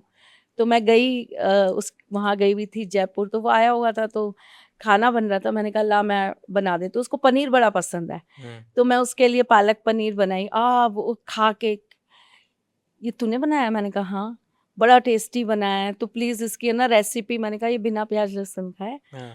कहता है हाँ हाँ, तू इसकी रेसिपी बता, तू कैसे बनाया, तूने क्या किया इसमें। तो पता है किया कुछ नहीं वरुण, तो फिर है ना कहीं अंदर ये लगा कि आज भी इसको वो मेरे हाथ का स्वाद। हम्म। समझ गया। आज बेशक तुम बच्चों के पापा बन गए हो, तुम बड़े हो गए हो, तुम्हारी उम्र बड़ी हो गई है, लेकिन वो आज भी वो एहसास जिंदा है। सोल सेटिस्फाई हो हम्म। गया। तो हम्म। मतलब मुझे ये बहन होना तो खैर बहुत बड़ी बात है। और ऑसम। बीइंग अ फीमेल मैं कहती हूँ कि शायद आपकी सबसे बड़ी ताकत कोई होता है ना, तो वो आपका भाई होता राइट। लाइक अगर आपके बहुत सारे भाई भाई हैं, तो वो आपको बाहर ले जाएंगे, मस्ती कराएंगे, वो आपके सारी। है। बहुत रोक टोक भी लगाते हैं भाई, हाँ, बट ये वो। कैसे पहन लिया, हाँ, ये तो ऑफ दुपट्टा कोर्स की नहीं बात है। लिया, ये तो ऑफ कोर्स ये की बात कैसे है। पहन के जा रही है, ये कैसे कर बहुत रोक टोक होती है। लेकिन चलो मैं ये मानती हूँ कि जो भी है, स्ट्रेंथ जैसा है। भी है, आपकी हर चीज में साथ भी वही खड़े रहते हैं। पत्थर की दीवार बन के। हाँ, पत्थर की दीवार बन के, सच में। राइट। Okay, moving on. सारी बहनें बहुत खुश हो रही होंगी, ये रील रक्षाबंधन पे बहुत शेयर होने वाली है भाई बहन वाली। बट या एक अच्छी बहू होना कैसा होता है? डू यू थिंक सो कि किसी बच्ची को एक अच्छी बहू होने का खिताब मिला है? हाँ, आई गेस तो मिला होगा, नसीब वाली सागर में कोई कोई होगी। एक सीप निकला हो तो किसने देखा, वो वाली बात है। बाकी एक आ, अच्छी बहू जहाँ पे उस फीमेल को, दुनिया कितना भी कुछ बोल रही हो, रिश्तेदार कुछ भी बोल रहे हो, उसको अंदर से ये सेटिस्फैक्शन होगी, हाँ मैं अच्छी बहू बन के रही। हर लड़की अच्छी बहू होती है वरुण, हर लड़की चाहती है कि वो एक अच्छी बहू बनकर रहे। हर लड़की अपनी फैमिली एक्सपेक्ट करती है हम साथ साथ जैसी। हर लड़की ये चाहती है कि मैं जिस घर के अंदर जा रही हूँ, देखो वो अपना घर छोड़ती है, अपना परिवार छोड़ती है, वो अपने माँ बाप, अपने भाई बहन छोड़ रही होती है, तो वो यही चाहती है कि मुझे उसका रिप्लेसमेंट वहां पर मिले। तो वो जो माँ उसकी अपनी माँ होती है, वो उस माँ की जगह किसी और माँ को जगह दे रही होती है। हम्म। तो हर लड़की ये चाहती है कि मैं इतनी अच्छी रहूं कि मुझे इन माँ से भी प्यार मिले, मुझे इन पापा से भी प्यार मिले, मुझे भाइयों से भी प्यार मिले। लेकिन उस बहू को इतने दायरों में बांधा जाता है, बहुत ज्यादा एक्सपेक्टेशन हाई हो जाती है। एक्सपेक्टेशन भी हाई हो जाती है। और फिर वरुण, बार बार आप किसी को ये पिन कर रहे हो कि तुम बहू हो, तुम बहू हो इसलिए तुम ये हाँ। मत करो, तुम बहू हो इसलिए तुम वो मत करो। वाई इज दैट कि बहू को बहू देखा जाता है, बेटी की तरह नहीं देखा जाता। और बोला तो जाता है कि ऐसे ड्रामे तो होते हैं सारे, बट ऐसा क्यों होता है कि जितनी लिबर्टी बेटियों को दी जाती है सेम घर की, उतनी लिबर्टी सेम घर की बहुओं को नहीं दी जाती? क्योंकि उन्हें ऐसा लगता है कि बहुओं के ऊपर जिम्मेदारी है पूरा घर की इज्जत संभालने की। बट ऐसा कैसे कि आप एक बार ये लॉजिक सोचो कि आपने मतलब एक फैमिली ने अपनी एक बेटी पाली और उसको 20-25 साल पाला और उसको किसी और के घर भेज दिया और अपने बेटे के लिए एक बहू लेके आए। अब 20-25 साल में वो लड़की जो उनकी खुद की बेटी है वो कुछ भी कर रही है, वो घर की इज्जत खराब नहीं कर रहा, बट एक बहू जो आई है वो घर की सारी इज्जत खराब कर देगी। अगर आपकी बेटी खराब कर सकते हैं तो आपकी इज्जत ज्यादा इफेक्ट होगी, क्योंकि उसको तो आपने ही पाला है ना। पर आपकी यस। बहू अगर आपकी कोई भी इज्जत कर रही है तो आपकी इज्जत पे आएगा ही नहीं। पर आप इसको उल्टा क्यों देखते हो? तो अब ना यहाँ पर मैं आपको बहू की एक परिभाषा बताती हूँ। बहू से तो ये एक्सपेक्ट किया जाता है कि वो जो भी करे वो संस्कारों के दायरे में करे, ठीक है। आप अपनी लड़कियों से वो एक्सपेक्ट क्यों नहीं कर रहे? आपके मन की बात, आप ये चाहते हो बहू के साथ जो भी हो, अच्छा हो, बुरा हो, सही हो, गलत हो, जो भी हो, वो हमसे शेयर करे। आपके मन की बात आप अपनी बेटी से चुगली करते हो, आप अपनी बहू से क्यों नहीं कहते? अगर आपको उसके अंदर कुछ बुरा लग रहा है, अगर आपको उसके अंदर कुछ अच्छा लग रहा है, आप उसके मुंह पे कहो ना कि मुझे बेटा तेरी ये चीज अच्छी नहीं लग रही, इसको अपन ऐसे नहीं ऐसे चेंज कर लेते हैं। इतना critically तुरंत क्यों फोन देखते हो? लगाएंगे, आज पता है इसने क्या किया, हाँ। आज तेरे को पता है इसने जानबूझकर आज सब्जी में नमक ज्यादा डाला था हाँ। ताकि मैं ना खा पाऊं, आज 2 घंटे ज्यादा सोइए आज 2 घंटे ज्यादा सोइए ये। और बेटी पूरे दिन सो रही है। तो भाई आप ये सारी की सारी चीजें उससे कहकर क्या कर रहे हो? अपने घर में तबाही ला रहे हो। आप उसी बच्चे से कह दो कि बेटा आज तेरी तबीयत ठीक थी, तो 2 घंटे ज्यादा सो रही थी। This is a hack. आप 2-3 बार किसी को ऐसे इमोशनली केटर करके देखो, आप जो भी। एंड वाइस वर्सा भाई, ये आजकल ना ये चीज इधर से भी होने लगी है, लड़कियों के घर से भी होने लगी है। हर छोटी छोटी चीज में, अच्छा तेरी सास ने ऐसा कह दिया, ऐसा कैसे कह दिया और तूने सुन भी लिया, अब तू कल से करियो ही मत ये काम। क्यों? मतलब आप बस भर जा आप रहे हो जब सामने वाले को। अपने बच्चे को जिम्मेदार मानते हो, चाहे वो लड़के की माँ है चाहे वो लड़की की माँ है, Right. जब आप दोनों को जिम्मेदार मान रहे हो तभी तो आप उनकी शादी करा रहे हो ना। आपको लगता है ना कि वो एक शादीशुदा जिंदगी में एक दूसरे के साथ साथी बनकर चल सकते हैं? आपको जब भरोसा होता है इस बात का कि एक लड़की जब आप अपने घर लेकर आ रहे हो, आप पहले देखते हो ना, उसको परखते हो ना, 4 लोगों से पूछते हो ना, अच्छा वो लड़की अच्छी है, अच्छा उसको काम करना आता है, जाते हो सवाल करते हो बेटा तुम्हें खाना बनाना आता है, अच्छा बेटा तुम्हें ये मेरा घर इतना बड़ा है तुम उस घर में रह पाओगी, बेटा ऐसे एडजस्ट कर पाओगी, पूछते हो ना। तो एक ट्रस्ट होता है, एक बिलीव होता है किसी इंसान के ऊपर। लोग पलट जाते हैं। आप कुछ ही दिन में पलट जाते हो, हाँ। वो तो कर ही नहीं पाएगी, अरे बहुत उसको कुछ आता ही नहीं तो है, बहुत सारी तेरी gossips माँ है। ने कुछ सिखाया नहीं। और ऐसे ही माँ की जो बेटियां होती हैं, हर बात माँ को बताएंगी, भाई आप काबिल थे तभी तो आपकी शादी हो गई। आई गेस आपको जब वो हो जाता है कि बेटी चली गई या बहू आ गई, उसके बाद ना उसको दिमाग देना बंद कर देना चाहिए कि तू अब ऐसे कर, तू वैसे कर, और स्पेशली नेगेटिव दिमाग तो बिल्कुल नहीं देना चाहिए। अगर आप उसको पॉजिटिवली केटर नहीं कर सकते तो आप उसको बस हील करने की कोशिश करो, आप मैनिपुलेट मत करो। मैं अपनी मम्मी से बहुत दूरी पर रहती हूँ वरुण। हम्म। अगर मेरी मम्मी को आज कोई भगवान ना करे कोई दिक्कत, कोई परेशानी, कोई पीड़ा होती है, मुझे पहुंचने में घंटों लगेंगे वहां पर, लेकिन जो चंद सेकंडों में उनके पास होगी ना, वो मेरी भाभी होगी। मेरी मम्मी को जो रोज खाना खिलाती है ना, वो मेरी भाभी है। आप यकीन मानो, मेरी बड़ी भाभी की शादी के बाद से लेकर बड़ी छोटी सबकी जिस शादियां हुई, मैंने आज तक अपनी मम्मी से कभी ये नहीं पूछा कि मम्मी तुमने खाना खा लिया क्या,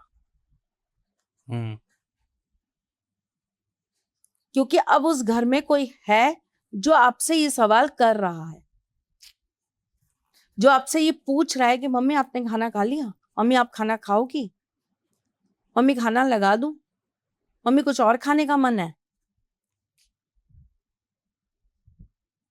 आपको स्पेस देना पड़ेगा और दोनों तरफ से देना पड़ेगा। देखो, आप अगर एक लड़की से ये आते ही एक्सपेक्ट करो कि वो सुपर वुमेन बनकर और घर का सब कुछ संभाल लेगी और सब कुछ कर लेगी, तो देखो ऐसा कहीं नहीं होता वरुण। स्पेस देना पड़ता है।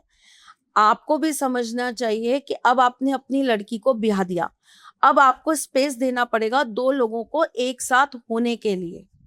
वो उनको समझे, वो उनको समझे, वो उसकी अच्छाई, वो उसकी बुराई, सब एक दूसरे के साथ में एक्सेप्ट करेंगे, तभी चल पाएंगे, तभी गृहस्थी बन पाएगी। सेम उस घर में जब वो बहू आई है, तो उनको भी ये समझना पड़ेगा कि इसको टाइम लगेगा इस तौर तरीके में आने में। आज मैं गर्मी में यहाँ बैठी हूँ, एसी चल रहा है, अगर मैं इस समय उठकर ऐसी जगह चली जाती हूँ जहां पर टेम्परेचर माइनस में चल रहा है, तो मेरी बॉडी को टाइम लगेगा वही तो है ना, लोग उस माहौल में जाकर ढलने में। हम यहाँ रह रहे हैं, अगर मैं आज उठकर यहाँ से, इस घर से उठकर भी अगर इसी अपार्टमेंट में दूसरे फ्लैट में जाकर सो जाऊंगी, मुझे नींद नहीं आएगी। 100%। अपना कमरा छोड़कर दूसरे कमरे में, इवन इसी घर के अंदर मैं अपना कमरा छोड़कर अगर आगे वाले कमरे में सोऊंगी, मुझे नींद नहीं आएगी। अरे बेड के अगर इस साइड सोते और इधर भी हो जाए तब भी नहीं आती। तो एक लड़की अपना घर छोड़कर, अपनी इतने सालों की आदतों को, अपने कंफर्ट जोन को छोड़कर आपके घर आ रही है, आपको उसको स्पेस भी देनी पड़ेगी, रिस्पेक्ट भी देनी पड़ेगी, सिखाना भी पड़ेगा और सर माथे पे रखना भी पड़ेगा। सिर्फ एक्सपेक्टेशन नहीं चलेगी, बदलाव दोनों तरफ से होंगे। राइट। हाँ, so I want to tell you, आप जितने भी लोग देख रहे हैं पॉडकास्ट, आप प्लीज कमेंट्स कीजिए, क्योंकि हम हर पॉडकास्ट के जितने भी कमेंट्स आप करेंगे उनका रिप्लाई कर रहे हैं। तो इसमें एक चीज और होती है, मैं एक चीज और बोलना चाहूंगी। यहाँ पर हमने भाई बहनों के रिश्तों की बात की, मैं यहाँ पर एक चीज और बताऊंगी। एक तो वो घर के अंदर ना बहुत ज्यादा दिक्कतें और परेशानियां आती हैं वरुण, जहां पर मायके में लड़कियों का इंटरफेरेंस बहुत होता है। तो ये हर घर की लड़की को भी समझना पड़ेगा कि अब आप उस घर की लड़की अकेली नहीं रही, अब उस घर में एक और लड़की आई है जिसे उस घर को भी अपना बनाना है और उस घर को भी उस लड़की को अपनापन देना है। तो आपको वो जगह देनी पड़ेगी। जैसे मैंने आपको बोला, मैंने आज तक अपनी मम्मी से ये नहीं पूछा मम्मी आपने खाना खा लिया, क्यों? क्योंकि आपको पूछने वाला कोई और है, कोई है जो आपका ख्याल मुझसे ज्यादा अब रख सकता है। तो मुझे अपने दायरों को समेट लेना चाहिए, और ये एक सर्किल है। अब वो चीज मुझे मेरी सास के साथ करनी चाहिए, मुझे उनको पूछ लेना चाहिए। लेकिन अगर घर के अंदर सब कुछ बेटियां, बुराइयां करने के लिए बेटियां, घर में कुछ हो रहा है, अरे बेटा ये हो रहा है, तू आजा, पहले तेरे आने पर ही होगा, तो ये मत करो ना। बहू भी है कहीं ना कहीं, उसे भी कभी एहसास दिला दो कि बेटा तू है, तेरे होने पर ये काम हो जाएगा। लड़कियों को तो छाती से लगा कर रख रहे हो, और बहू को उठा के आपने सड़क पे पटक दिया है। लड़कियों को तो आपने घर दे दिया, उनके बच्चों को भी वहां रखे बैठे हो, और आप ही के घर का खून, आप ही के वंश का खून जो उस बहू के साथ है, उसे आप ये मानते हो वो तो अपनी माँ का जैसा है, वो तो अपनी माँ के जैसी है। जैसी माँ वैसी बेटी, जैसी माँ वैसा बेटा। तो तेरे बच्चे भी ले जा, तेरे बच्चों से भी हमारा कोई रिश्ता नहीं। तो ये कैसा डिफरेंशिएट है, ये कैसी चीजें हैं, ये नहीं होनी चाहिए, नहीं होनी चाहिए। और अगर आपको ऐसा लगता है कि आपको अपनी बेटियों से इतना ही प्यार है भाई, तो आप अपने लड़कों की शादी मत कराओ ना, कुंवारे रखो उनको। राइट, या घर जमाई लाओ। ये घर जमाई ही होती हैं ऐसी लड़कियां ज्यादातर। या वो नाम मात्र के लिए अपने ससुराल में जाती हैं, बाकी वो अपने घर में ही होती हैं, अपने मायके में ही होती हैं। उनका सब कुछ उधर से ही चल रहा होता है। 2 दिन के लिए मम्मी हमें जाना है, कहीं काम है, आप बच्चों को रख लो, बेटा जाओ तुम नानी के घर जाओ। क्यों, दादी के घर क्यों नहीं जाओ? तो देखो, एक आपको जगह देनी पड़ेगी और आपको जगह करनी पड़ेगी, तब बहू बनकर सामने आएगी। अगर आप नहीं दोगे तो फिर बैठाए रखो अपनी बेटियों को घर में। इवेंचुअली फिर परेशान आप ही हो रहे होते हो। स्टार्टिंग आपने अपनी बेटियों को फूलों की तरह पाला, आपकी बेटियों के दुख दर्द, उनके दुख दर्द, और दूसरे के घर की बेटी वो क्या लोहे कंकड़ से बनकर आई थी? नहीं। या उनको कांटे की सेज पर सुलाया था उनके माँ बाप ने?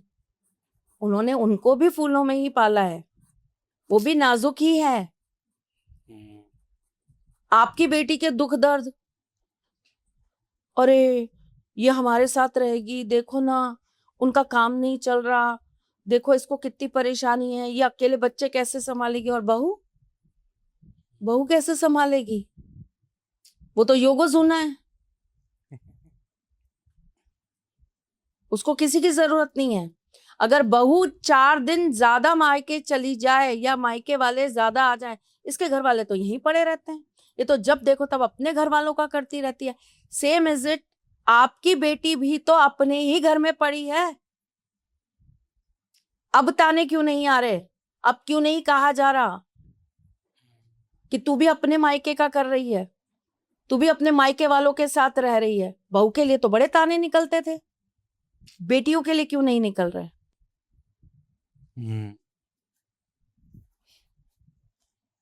अच्छी बहू तब बनेगी वरुण, एक शब्द में, एक लाइन में आंसर कर रही हूं, अच्छी बहू उस दिन बनेगी जिस दिन सासें अच्छी होना चालू कर देंगी। क्या बुआ जी के साथ मैं अच्छी नहीं हूं? Correct. I have no experience until now. तुम्हें होगा भी नहीं। तुम लड़कों को एक एक्स्ट्रा एडवांटेज जो मिला हुआ है ना, तुम्हें कभी होगा भी नहीं, है ना? तुम्हें तो जो लड़की की मम्मी अपनी बेटी देगी, वो तुम्हें ऐसे सर माथे पे, अरे मेरे कंवर साहब, मेरी माँ को देखो, बिछी बिछी जाएंगे अपने कंवर साहब के लिए। उनके कंवर साहब दुनिया में सबसे अच्छे हैं भाई, बेटी गलत लेकिन कंवर साहब सही। टचवुड, इस मामले में तो मेरी सास भी बहुत अच्छी है, उनके लिए एक बार को उनका बेटा खराब हो सकता है, मैं खराब नहीं हो सकती। इस मामले में तो वो मेरे साथ बहुत अच्छी है, टचवुड, ट्यूनिंग बहुत अच्छी है। लेकिन सबको ऐसी सास नहीं मिलती और ऐसा परिवार नहीं मिलता। तो तुम तो ये कभी जीवन में कभी तुम फील कर भी नहीं पाओगे, तो लड़के होके तुम ये बात बोलो मत। आई बात समझ में? तुम लड़कों को ये एक्सपीरियंस जिंदगी में नहीं होता, उसके लिए तुम्हें लड़की होना पड़ेगा। तुम्हें तो हर बात में, अरे कंवर साहब आए हैं, लाओ भाई आज, अच्छा कंवर साहब क्या खाओगे? लड़की सुबह से लगी है, काम कर रही है, रात तक कोई उससे नहीं पूछेगा बेटा तूने कुछ खाया, ले तू बैठ जा, मैं 2 फुलके बना के तुझे मैं खिला दूं। सो सॉरी वरुण वाधवा, आपको नहीं मिलेगा ये experience. I have no experience of this to until. पर मैं तेरी वाइफ को भी एक्सपीरियंस नहीं लेने दूंगी, मैं बहुत अच्छी सास बनूंगी, डोंट वरी। 100%। हाँ तुझे पर ट्रस्ट, वाइफ तो मिल जाए। हमें अभी तू नहीं, हाँ कर दे, हमें चाहिए अभी नहीं, अभी तू हाँ कर दे, मेरे को मिली हुई है, तू हाँ कर, अरे अभी कुछ नहीं। तू ओके, हाँ कर। बस अभी आप जाके इनका ब्लॉग देखिए, वहां पे भी हमारी ये बहस हुई है। नहीं तू हाँ कर, तू हाँ कर दे बस, अभी अभी अपने इसी चैनल पे तो कुछ नहीं हो रहा है अभी, यहाँ नहीं कर सकते हम, गड़बड़। लोग मेरे पीछे पड़ जाएंगे, हर जगह कमेंट आने मेरे लग पास जाएंगे। बहुत सारे अच्छे अच्छे बायोडेटास आए हुए, मैंने बहुत सारी अच्छी अच्छी सुशील लड़कियां निकाली हुई हैं तेरे लिए। उन सारे अच्छी अच्छी लड़कियों को अच्छा लड़का मिल जाए, अभी मैं अच्छा लड़का नहीं बनाऊं वो तो मैं डंडे मार मार के तुझे बना दूंगी। तो पहले बनते हैं फिर देखेंगे। मतलब मैं तेरे को कल से डंडे मारना हाँ, चालू करूं? अब इसमें भी लगेगा 5 साल। कोई नहीं बन लगेगा जाएगा। 5 साल। मैं अच्छा बनूंगा ही नहीं। बेटा तू बहुत अच्छा है, तुझे बनने की जरूरत नहीं है। स्टिल अभी उस लायक वाला अच्छा नहीं हूँ। नहीं तू बहुत अच्छा है, तो उस लायक वाला ही अच्छा है। अब ये मत बोलो, फिर बहुत सारे लोग आ जाते हैं, फिर मेरे को गड़बड़ होती है। अभी सारे शादी वाले फंक्शन में ना मेरे को इतनी दिक्कत हो रही है कि मेरा मन नहीं कर रहा कहीं जाने का, तो मत जा। पर जाना पड़ता है। मैंने बट जो पॉइंट लड़की इज, सेलेक्ट की है बस हाँ कर और उससे शादी कर। हाँ, एक अच्छी वाइफ होना कैसा होता है देखो क्या करना है, जानना है देखो ऑडियंस शादी तो को। करनी नहीं है तो ऑडियंस तो जा रहे ना, मैं नहीं बता रही, पॉडकास्ट कैंसिल करो भाई। एक अच्छी बेटी होना कैसा होता है? मेरे को बेटी चाहिए, पर तो बेटी भी तो बीवी से ही आएगी। ऐसा कहिए तो मैं वेस्टर्न फिलोसफी को थप्पड़ फॉलो ही नहीं करना खाएगा चाहूंगा। Western philosophy. यहाँ पे आई वुड लाइक टू इतना चेंज द मार रूल्स। लगाऊंगी ना, इतना मार लगाऊंगी, अगर तूने गलती से भी सोच भर भी लिया। नहीं तो मैं अडॉप्ट अडॉप्ट करना चाहूंगा। सिंगल सिंगल पेरेंट को नहीं अडॉप्शन देते। कुछ करूंगा मैं, नहीं कुछ नहीं करेगा तू। देश के नियम के खिलाफ जाऊंगा, नहीं कुछ नहीं जाएगा नियम के खिलाफ। कोर्ट में जाके इसके लिए वो डालूंगा कि क्यों नहीं पिट्टी कर खाएगा, सकते। बहुत भयंकर पिट्टी खाएगा। मैं अडॉन टॉक पे आना बंद कर दूंगी। फिर तो ऑडियंस आपको ले आएगी, और उसके लिए मैं ऑडियंस, बिल्कुल नहीं और आऊंगी, मैं इसके लिए बहुत मेरे जिद्दी लिए हूँ। जनता लड़ेगी। कतई नहीं। हाँ देखो, देखो बच्चे पसंद है बस, पर वाइफ नहीं पसंद अभी। तो अभी अभी के अकॉर्डिंग में आई फील कि नहीं, उस अभी के बेचारी ने according- तेरा कौन सा अभी से तेरी भैंस खोल दी है जो तेरे को पसंद नहीं है। अभी बिना I feel किसी I'm से not मिले, ready। बिना किसी से जाने, बिना किसी को पहचाने हैं तुमने कैसे पहले ही माइंड बना लिया मुझे वो पसंद नहीं है। नहीं ऐसा नहीं है कि वो पसंद नहीं है, मेरे को कोई नहीं पसंद है अभी, इस लायक नहीं हूं मैं इस लायक नहीं हूँ अभी, इस नालायक को लायक मैं बना दूंगी। जिसमें 5 साल एटलीस्ट लगेंगे। नहीं लगेंगे, थोड़ा तो टाइम लगेगा। नहीं लगेगा, 6 महीने दे रही हूँ बस तुझे। लास्ट नवंबर में एंगेजमेंट कर दूंगी मैं मैं तेरी। ही छोटा सा बेबी हूँ अभी तो। कोई I'm बेबी नहीं just है, a baby। कोई बेबी नहीं है। Anyways, moving on। तो यहाँ क्या कर रहा है तू पॉडकास्ट में, अगर तू बेबी है तो घर में बैठ, डायपर बदल, घर में बैठ। ओके, एक अच्छी बेटी होना कैसा होता है? मेरे जैसी। जी बताइए, कैसे हो आप? बहुत अच्छी। ओके। हाँ एक अच्छी बेटी, हम्म बहुत बड़ी जिम्मेदारी। एक हम्म। अच्छी बेटी होना, अपने पिता का मान, अपनी माँ के संस्कार, अपना स्वाभिमान, अपने ससुराल की इज्जत, अपने पति की ताकत, अपने भाई का गुरूर,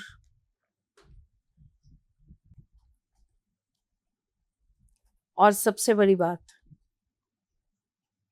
बहुत प्यार से भरी हुई प्यारी ममता की मूरत, ये होती है बेटी।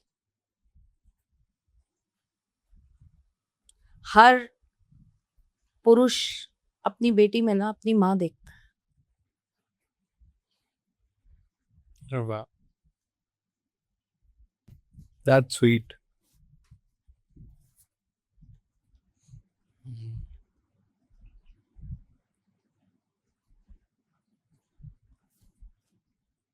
कितने हैवी इमोशंस होते हैं ना ये सारे। एक पुरुष के सिर पे जो तिलक लगता है ना, वो होती है उसकी बेटी।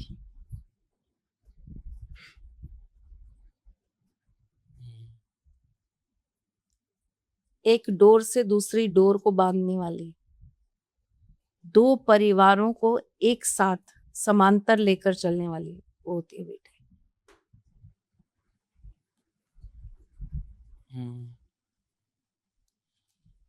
समुद्र के अंदर एक छोटी सी कश्ती देखी कभी? वैसी होती है बेटी। नन्ही सी, प्यारी सी, छोटी सी, कोमल सी, उस गहराई को नापती हुई, उन लहरों से लड़ती हुई, उस समुद्र के साथ चलती हुई, ऐसी होती है बेटी।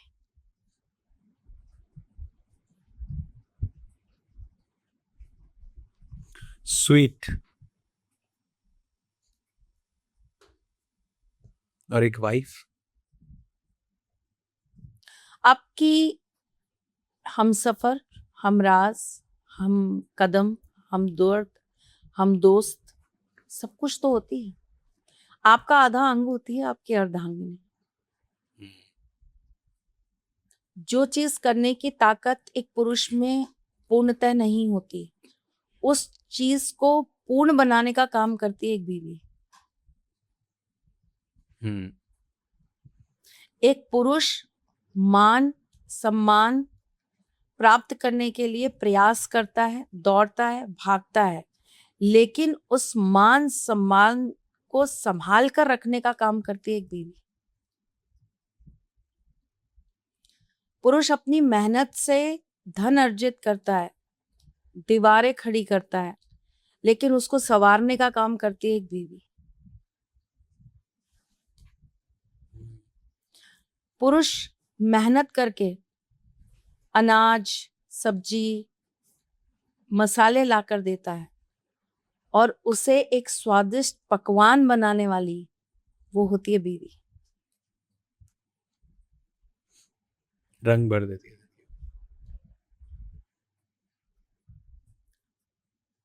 एक होता है रंग भरना, एक होता है उस रंगों में रंगत देना। आसमान तो हमेशा नीला है, तपती धूप में भी नीला है, सर्द रातों में भी नीला है, लेकिन जब बारिश का मौसम आता है ना, और इसी नीले अंबर पर जब इंद्रधनुष छाता है, वो है पत्नी। रंग आपके, रंगत उसकी, शब्द आपके, अर्थ उसका।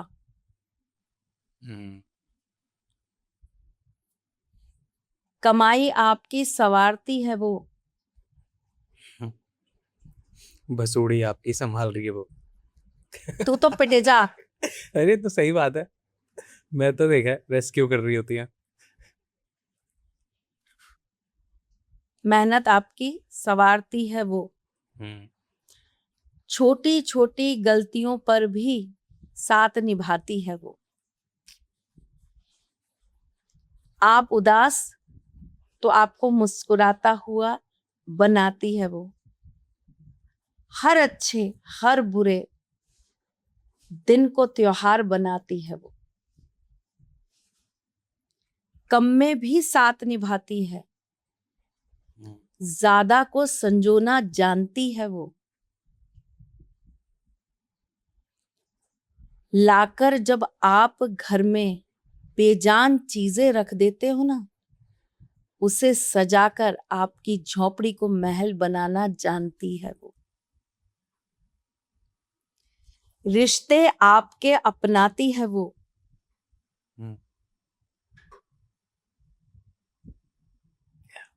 प्रार्थना आपकी, मनोकामना बनाती है वो। नाम आपका, सौभाग्य अपना बनाती है वो। सिंदूर आपका, सर पर सजाती है वो। मर्यादा के नाम की चूड़ी हाथों में पहनती है वो। हर अच्छी हर बुरी बात को कानों में झुमके की तरह लटकाती है वो। सांसों की डोर बंधी रहे इसलिए नाक की लौंग सजाती है वो। माथे पर कभी शिकन ना आए आपके, इसीलिए खुद के माथे पर बिंदी लगाती है वो। सूना ना रहे कभी आपका आंगन, इसलिए पैरों की पायल छनकाती है वो। और बेजान सी पड़ी आपकी जिंदगी को मेहंदी सा रंग वाती है वो। वाह, अर्धांगिनी कहलाती है। अर्धांगिनी कहलाती है। ये सारा आपने अभी सोचा? हाँ। ऑसम। और कितने अच्छे से आपने डिस्क्राइब किया। Thank you. वाह, आप राइटर क्यों नहीं बन जाते? मेरे पतिदेव है ना। ये भी बात। पर दिस इज सो नाइस, आपने इतने अच्छे से पूरा रिश्ता, पूरा घर, पूरे हालात और पूरा सब कुछ ही एक्सप्लेन कर दिया पूरे श्रृंगार के साथ। वाओ।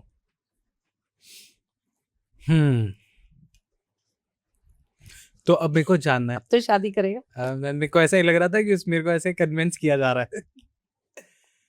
जीवन साथी की ऐड कर दी मैम ने। वैसे हम ये पिच कर सकते हैं उनको।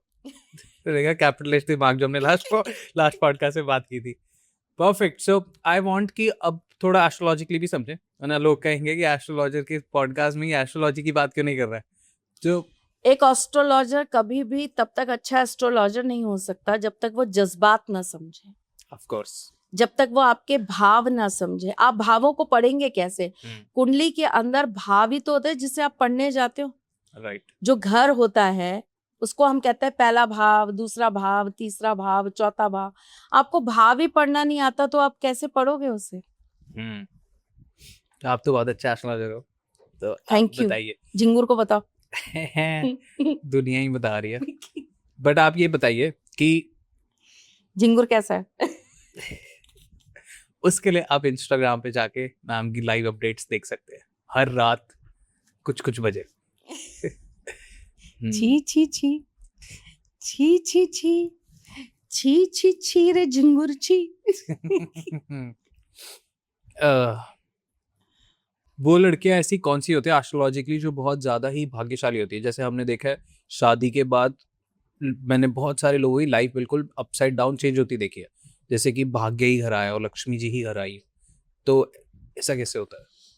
ये प्रत्येक ग्रह के साथ आपका एक कॉम्बिनेशन होता है। जैसे कि अगर हम बात करें कि किसी जातक की कुंडली में शुक्र सप्तम में बैठे हैं और वो नवांश में जाकर, नवांश कुंडली में जाकर वो अपनी मित्र राशि में बैठ गए, तो ऐसी स्थिति में जो पत्नी होगी वो आपको बहुत अच्छी मिलेगी और उसके आने से आपका भाग्य उदय होगा ही होगा।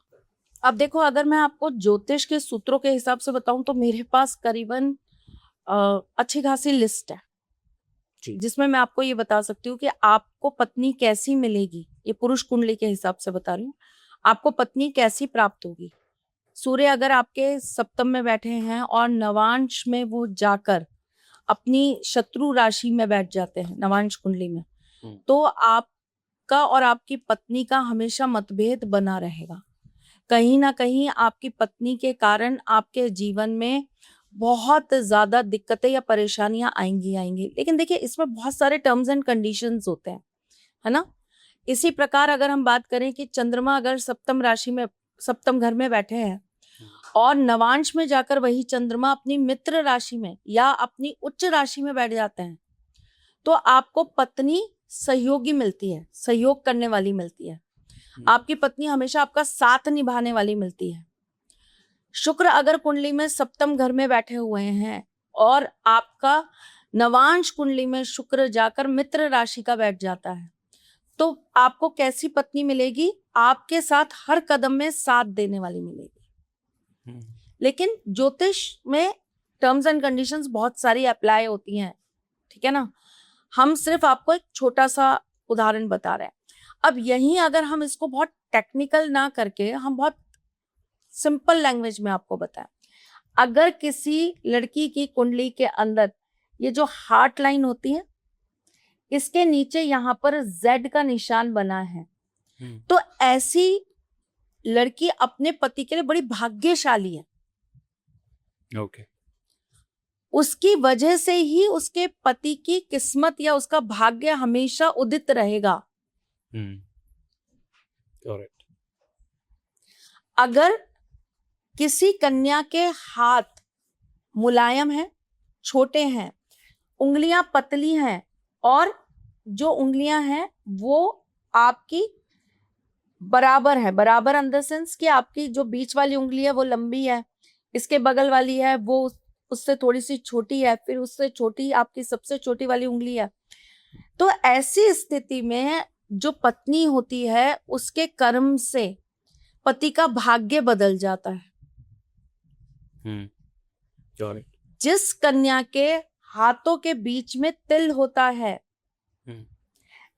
इस कन्या के करे हुए धर्म से, पुण्य से उसके पति की बरकत बढ़ती है, उसके पति के कार्य में वृद्धि होती है, बिजनेस में वृद्धि होती है, नौकरी में प्रमोशन होता है। कहने का मतलब ये है कि ऐसी कन्या अपने पति के लिए हमेशा जो है वृद्धि का और तरक्की का कारण बनती है। ओके। जिस कन्या के बाल पतले हैं और सिल्की हैं, ऐसी जो कन्या होती है वो अपने पति के लिए बहुत सपोर्टिंग होती है। अच्छे बुरे सही गलत सब में साथ निभा लेगी अपने पति का, ज्यादा डिमांडिंग नहीं होगी, है ना। ऐसी लड़की जिसके गाल पर तिल है, खास करके लेफ्ट साइड पर तिल है, उसके कर्म उसके धर्म से उसके पति का भाग्य जागृत होगा ही होगा। ओके। जिस कन्या के उल्टे कान के पीछे तिल है, ऐसी कन्या पहला स्टेप है अपने पति के भाग्य जागृत करने का। उस कन्या से जो पुत्र या पुत्री उत्पन्न होंगे वो दूसरा स्टेप बन जाते हैं भाग्य उदय करने का। तो ये आपके वंश को भी बढ़ाती है और आपकी वृद्धि को भी बढ़ा देती है। ओके। अगर किसी कन्या की हार्ट लाइन के जस्ट नीचे यहाँ पर एम बना है तो उसकी ही आने से आपके घर में नौकर चाकर घाट गाड़ी बंगला सब रहेगा। अगर किसी कन्या के शुक्र पर्वत उठा हुआ है और यहाँ पर बहुत ज्यादा लकीरें नहीं है तो ऐसी कन्या आपको हमेशा सलाह अच्छी देगी। ओके। आप अगर उसके साथ कमिटेड रहते हैं, आप उसके वफादार रहते हैं, आप उसको कभी भी धोखा नहीं देते, उसका दिल नहीं दुखाते, तो ऐसी लड़की हमेशा आपके लिए बहुत अच्छी मित्र, बहुत अच्छी सलाहकार साबित होती है। सब लड़की अपना चेक करने वाली है हाथी। तो देखो वरुण, आपका सामुद्रिक शास्त्र ना आपको बहुत कुछ चीजों को एक्सप्लेन करने का काम करता है। जो कन्या छोटी हाइट की होती हैं वो बराबर से आपके साथ मेहनत करके जीरो से चीजें खड़ा करके 100 तक पहुंचाने का काम करती हैं। जो लड़कियां थोड़ी हाइट वाली होती हैं, जिनकी अच्छी खासी हाइट है, वो जताएंगी नहीं, एक्सप्रेस नहीं करेंगी, लेकिन वो आपका साथ लंबे सफर तक निभा सकती हैं। वो एक्सप्रेसिव नहीं होती, वो बहुत चीजों को अंदर रखने वाली होती हैं। लोगों को लगेगा ये बड़ी गुस्सैल है, ये बड़ी अकड़ू है, ये बहुत जिद्दी है। नहीं, वो बहुत ज्यादा सोच समझकर मैच्योरिटी के साथ काम करने वाली लड़कियां होती हैं। जिन लड़कियों के फेसेस गोल होते हैं, यू शेप के हैं या बिल्कुल गोल हैं, बड़ी इमोशनल होती हैं, सबका सोचकर काम करती हैं, सबके लिए काम करती हैं, हजारों दर्द अंदर रखकर भी सबके सामने मुस्कुराती रहती हैं। अपनी चीजों को प्रायोरिटी ना देकर अपनी फैमिली को हमेशा प्रायोरिटी पे रखती हैं, घर जोड़ने का काम करती हैं। ओवरऑल जो एक इमोशनल आदमी की क्वालिटी होती है, एक इमोशनल इंसान की जो क्वालिटी होती है, वो उन लड़कियों की होती है। ओके। जो लंबे फेस वाली लड़कियां होती हैं डिसिप्लिन्ड होती हैं, हर चीज व्यवस्था के साथ करने में बिलीव करती हैं, चंचलता से कोई काम नहीं करेंगी, बहुत सोच समझ के डिसीजन लेती हैं, राय मशवरा करके डिसीजन लेती हैं। मैनेजमेंट बहुत अच्छा होता है ऐसी लड़कियों का। ओके। तो सामुद्रिक शास्त्र आपकी हर चीज को जो है दिखा देता है। अगर किसी कन्या की बीच वाली उंगली के बिल्कुल सेंटर में तिल है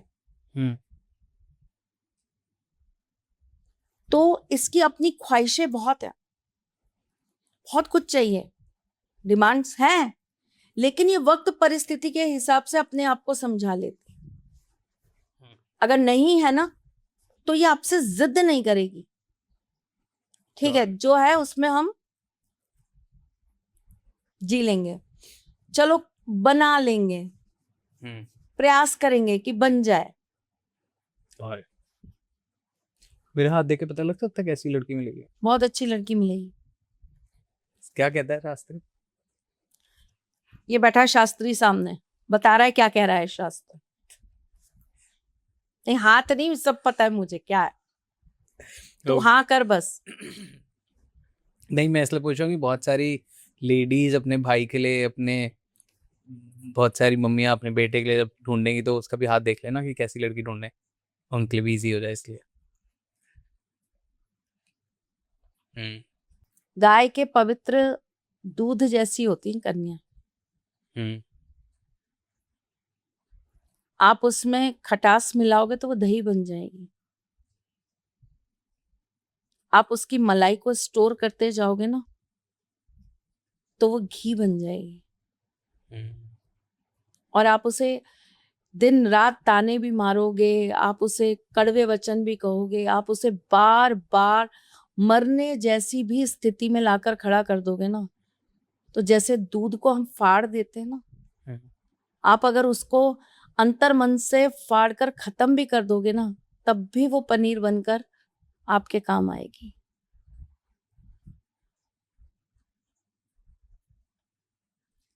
सवरी हो तो सवार देती है, बिगाड़ दो तब भी बना देती है, ये होती है नारी।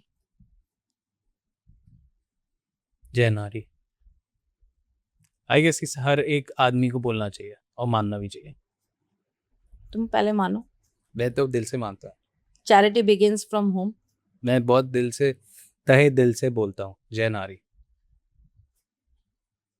हर लड़के को ये बात समझनी चाहिए बेटा, और इस बात का रिस्पेक्ट करना चाहिए। मेरे लाइफ में हमेशा से इम्पैक्ट बहुत रहा है। मेरे को लगता है कि अगर लाइफ में मेरे लेडीज नहीं होती तो आज मैं जो भी बनाऊं कुछ नहीं बन पाता। कोई नहीं बन पाता, कोई नहीं बन पाता। और देखो, मैं तुम्हें एक बहुत छोटी सी बात करती हूँ। हर लड़की को ये सुनाया जाता है, ये बोला जाता है, जब वो ये कहती है कि मेरे पीरियड्स आ गए, दर्द हो रहा है, काम नहीं हो रहा, तब उसको बड़ा सुनाया जाता है। ये कौन सी अलग बात है? ये कौन सी नई बात है कि तुम्हें दर्द हो रहे हैं? सबको होते हैं, नॉर्मल बात है, प्राकृतिक है, सबके साथ होता है। ये स्त्री को पीरियड का दर्द ना होता ना, तो इस दुनिया में मर्द ना होता। 100%। Like this is on point accurate. मैं स्कूल टाइम में जब मेरे को ऐसे पता लगा था कि फर्स्ट टाइम मेरे को स्कूल में ही पता लगा था कि ऐसे ऐसे पीरियड्स का, और मैंने घर जाते सबसे पहले मम्मी से पूछा मम्मी ऐसा ऐसा क्या होता है, मेरे को तो पता नहीं था। मम्मी ने मेरे को पूरा एक्सप्लेन किया।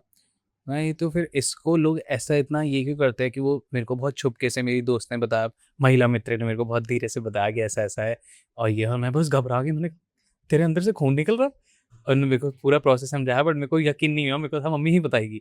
मम्मी से जाके पूछा, उन्होंने को बहुत अच्छे से बताया और मैं बहुत छोटा ही होऊंगा, मतलब जब जब वो नया फेज आता होगा तो तब तक लोगों को नहीं इतना एक्सपीरियंस होता। तो मैंने मम्मी से बस एक ही सवाल पूछा था कि मम्मी फिर ये तो एक सेलिब्रेशन टाइप नहीं हुआ, ये तो त्योहार नहीं हुआ? और उसके बाद से ना मैंने हमेशा इसको ऐसे ले लिया कि जब जब मेरे को किसी ने बताया कि मैं आई एम डाउन या ऐसा ऐसा कुछ, अगर इसको ऐसे नहीं बोलते, इसको बोलते हैं कि फेस्टिवल आया। और तब से मेरी जितनी भी महिला मित्र हैं ना, तो वो हम जब भी डिस्कस करते हैं तो मजाक में भैया ऐसे ही बोलते हैं कि त्योहार शुरू हो गया या फेस्टिवल शुरू हो गया। और अब वो इतना चिल माहौल बन गया, इतना अच्छा हो गया कि उसको ट्रीट भी वैसे किया जाता है कि उत्सव है। और जब मेरे को पहली बार आपने ही बताया था कि ये पूरा मेला लगता है कामाख्या टेम्पल में, तो मैंने कभी जिक्र नहीं किया था, आज पहली बार ही कर रहा हूँ। बट मैं बहुत खुश हुआ था कि मैंने तब सोचा था जब मेरे को कामाख्या टेम्पल के बारे में नहीं पता था कि ये तो एक्चुअल में त्योहार ही है। त्योहार ही है। हमारे यहाँ करा नहीं जाता वो एक अलग बात है, लेकिन अभी भी बहुत सारा हमारे एक पार्ट है हमारे देश के अंदर जो जब लड़कियां time. फर्स्ट टाइम पीरियड से होती हैं तो उसको सेलिब्रेट करते हैं हाँ और उनके बड़े सख्त रिचुअल्स होते हैं कि जब तक वो जितने भी दिन पीरियड्स में रहेंगी वो खुद भी नीचे जमीन पे सोएंगे, व्रत रखेंगे, मतलब उस चीज को बड़े अनुशासन जो के साथ first वो time लोग होता है। निभाते हैं और उसके बाद वो उसका एक बहुत बड़ा Grand party. सेलिब्रेशन करते हैं, ग्रैंड पार्टी करते हैं और सबको बुलाते हैं, फिर उस लड़की को सब आशीर्वाद देते हैं। मतलब उस दिन वो प्रिंसेस होती है कि अब तो मैं ही बस आज रानी हूँ। तो देखो सेलिब्रेशन ही है। अगर आप, मैंने आपको इतनी बड़ी बात बोल दी, अगर एक Exactly. कन्या अगर ये पीरियड का दर्द ना सहे तो इस दुनिया में मर्द ना रहे। Exactly. Everyone should respect this. Yes, बहुत अच्छे से। Everybody should respect this. और क्यों, मतलब ठीक है, अपने अपने हम, चूंकि देखिए कई धर्म हैं जो इस चीज को नहीं मानते, वो ये मानते हैं ठीक है आप कुछ भी करो। हमारे सनातन धर्म के अंदर हम कुछ नियम कायदे मानते हैं तो हम मानते हैं उस बात को। तो मुझे ऐसा लगता है कि वो मेरे लिए भी जब वो जोन है या जब वो समय है तो हम उस चीज को लेकर ऐसे बल अजीब सा क्यों बिहेव करें कि और ये हो गया वो हो गया। नहीं नहीं नहीं नहीं। आई गेस हमको ऐसे पब्लिक प्लेटफॉर्म पे ये बातें करनी चाहिए सो दैट लोगों को ईजी होए। पहले सुनना ईजी होगा, उसके बाद वो बात करना ईजी कर पाएंगे। बिल्कुल सही बात है। तो अभी अगर हम ऐसी बात करें तो शायद कुछ लोगों को अनकंफर्टेबल फील हो रहा हो कि ऐसी बातें क्यों कर रहे हैं, ये है वो है। बट आई गेस कि अगर आप अभी सुनोगे मे बी कुछ लोगों को हम ऑफेंड कर रहे हो, मे बी कुछ लोगों को लग रहा हो कि ये बातें तो चार दीवारी के अंदर होनी चाहिए। तो हम चार दीवारी में ही बैठे हैं वैसे टेक्निकली। बट अगर मेरे को ऐसा लगता है कि अगर हम थोड़ी सी भी डिस्कम्फर्ट बातें नहीं करेंगे ना तो लोग सुन नहीं पाएंगे, और जब तक आप सुनते नहीं आप कुछ समझ नहीं सकते। तो आप लोग सुनना शुरू करो, जैसे आप सुनोगे आप समझोगे तो फिर आपके अंदर भी एक दिन ऐसा आएगा जब आप ये बात कर पाओगे, और जब आप बात कर पाओगे चीजें ये बदलनी बातें नहीं है करने की, बात है समझने की। ये मुद्दा है एहसास का, ये मुद्दा है उस प्रक्रिया को समझने का जिसने एक नए जीव की उत्पत्ति को जन्म दिया है ना। तो आप जब तक ये नहीं समझोगे कि इसकी वेटेज क्या है, इसकी अहमियत क्या है, तब तक आप उस चीज को लेके ना अजीब सा ही मन बनाते रहोगे। लेकिन मैं यहाँ फिर कहूंगी, क्योंकि बहुत सारे लोग अब इस चीज को पकड़ लेंगे, अब आपकी कामाख्या वाली बात को ही पकड़ के लोग ये कहते हैं फिर मंदिरों में क्यों नहीं जाना, फिर पीरियड्स में किसी चीज को हाथ क्यों नहीं लगाना। तो देखो भैया, वो अलग साइंस है, ये अलग साइंस है। हम आपको डिसरिस्पेक्ट करना तो नहीं कह रहे, राइट। हम आपको ये तो नहीं कह रहे कि और आप तो छुआछूत में आ गए, अब आप किसी चीज को हाथ मत लगाओ। जिस तरह आप अपने दिन भर के सारे कामों को अपनी स्वेच्छा के साथ मैनेज कर रहे होते हो और फुल मैनेजमेंट के साथ उसको निभा रहे होते हो, किसी आदमी को क्यों नहीं मिला ये काम? कोई आदमी क्यों नहीं करता ये काम? आदमियों की हिम्मत ही नहीं है, कर नहीं पाए। आपको पता है जितनी सरलता से एक लेडी या एक लड़की सुई लगवा लेती है ना, इंजेक्शन लगवा लेती है, लड़के ऊपर से चाहे ना दिखाएं भाई, उस समय उनकी जान निकल रही होती है। ठीक है, जितना दर्द हम हर महीने सहते हैं ना, आप पूरी जिंदगी में एक बार नहीं सह सकते, and it's a real fact. तो लड़कों के पास ताकत ही नहीं है, भगवान ने उनको वो दिया ही नहीं। वो अपना एक टॉवल तो ढंग से उठाकर, गीला टॉवल जिसमें वो नहाकर बाथरूम से बाहर निकले हैं, उसको उठाकर तो वो सुखा नहीं पाते बाहर। वो क्या पीरियड्स के वो 4 दिन संभालेंगे खुद को, अपने कपड़ों को, अपनी चीजों को क्या संभालेंगे वो? जिन्हें अपने जूते चप्पल तो ढंग से रखने आते नहीं, या जिन्हें सुबह सुबह तो एक जना चाहिए अपने साथ, और मेरा पर्स दे दो, मेरा चश्मा, मेरी फाइल कहाँ रह गई, मेरी गाड़ी की चाबी। अरे कोई चीज ढंग से व्यवस्थित जगह पे रखी होती तो ऐसे खुद भी हड़बड़ी ना होती और किसी और को भी परेशान ना कर रहे होते। पता है कि वहां से चलेंगे जी, निकलेंगे, बाहर आएंगे, यहाँ पर चाबी मिलेगी, यहाँ से चाबी उठाएंगे, आगे चलेंगे, वहां पे जूते रखे होंगे, वहां से जूते पहनेंगे, घर से बाहर निकल जाएंगे, बेडरूम से निकलेंगे, वहां पर जगह पर वो रखा होगा, पर्स उठाएंगे वहां से, तो व्यवस्था जब है ही नहीं लड़कों के पास, तो उनको व्यवस्थित चीज दी नहीं जाती। व्यवस्थित चीज किसको दी जाती है? नारी को दी जाती है। क्यों? क्योंकि वो व्यवस्था रखना जानती है। मैं लेट ही इसलिए हुआ था, चाबी नहीं मिल रही थी, 15-20 मिनट तो चाबी तेरे को ढूंढी। कभी नहीं मिलती। चाबी ढूंढने के बाद जब मैं नीचे उतर गया गाड़ी तक, तो मेरे को याद आया कि मेरे लैपटॉप बैग तो है पर चार्जर नहीं है। मैं फिर ऊपर गया, लैपटॉप बैग लेके आया, तो उसके बाद याद आया कि जो मेन बैग है जिसमें सारा कुर्ते हैं जो चेंज वेंज करने हैं, वो ऊपर रह गया। मेरे को अब जाना ही नहीं है, मेरे को इतना कलब याद आया खुद से। फिर मैंने सारा सामान सेट किया, फिर मैंने उठाया। फिर तो ये चीज सिर्फ एक फीमेल ही संभाल सकती है, और इसीलिए कहते हैं कि भाई आप ही को इसीलिए रिस्पॉन्सिबिलिटी थोड़ी सी ज्यादा दे दी है कि आप अपनी जिंदगी के 25 दिन कुछ भी करो, सिर्फ वो 5 दिन ऐसे हैं जिसमें आपको कुछ चीजों को अपना लेना चाहिए, और उसको अपनाकर आपको जो है लाइफ में आगे बढ़ना चाहिए। Yup, I also want to do a podcast बहुत डीप ब्रीफ में इस पे। ठीक है, डन। जी, डन। और बताइए बढ़िया, कैसा चल रहा है? बहुत बढ़िया। आजकल आप बहुत ज्यादा ग्लो कर रहे हो, क्यों? क्या राज है? Thank you. इतनी फेमिनिन एनर्जी का क्या राज है? सबका प्यार। ये अच्छा लग रहा है, नया नया मैंने देखा है। क्या है ये? ब्रोच। नाइस। Thank you. इतना किसी भी फीमेल को थोड़ा सा भी ऐसे कॉम्प्लीमेंट दो तो इतना ग्लो इतना ज्यादा क्यों आ जाता है? देखो हम कितनी छोटी छोटी चीजों पे खुश हो जाते हैं। ये भी है। तुम्हें तो अभी बाहर मर्सिडीज भी लाके खड़ी कर दे तो तुम्हारे चेहरे पे रौनक ना आए।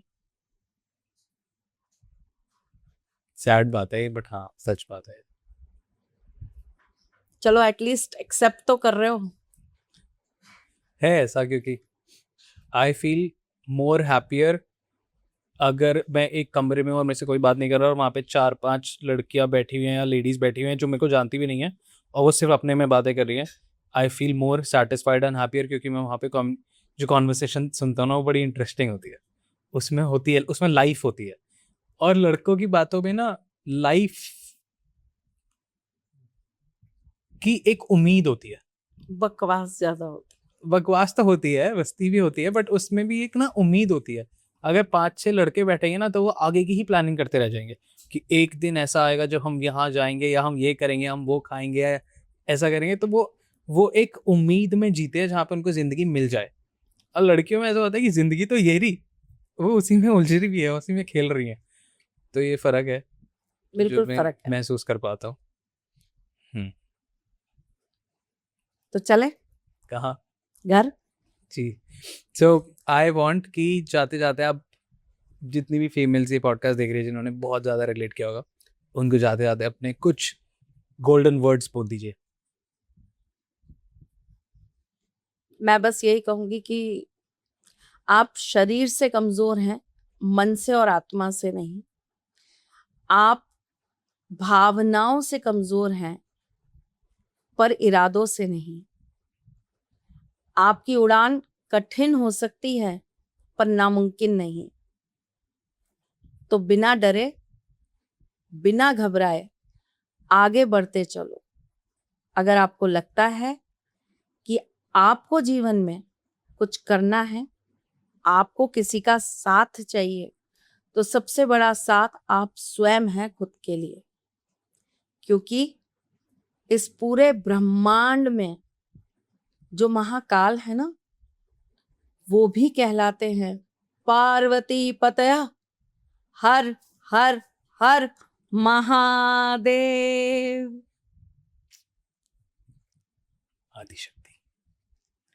Perfect. So I just want to say जय नारी, जय श्री कृष्ण। जय श्री कृष्ण।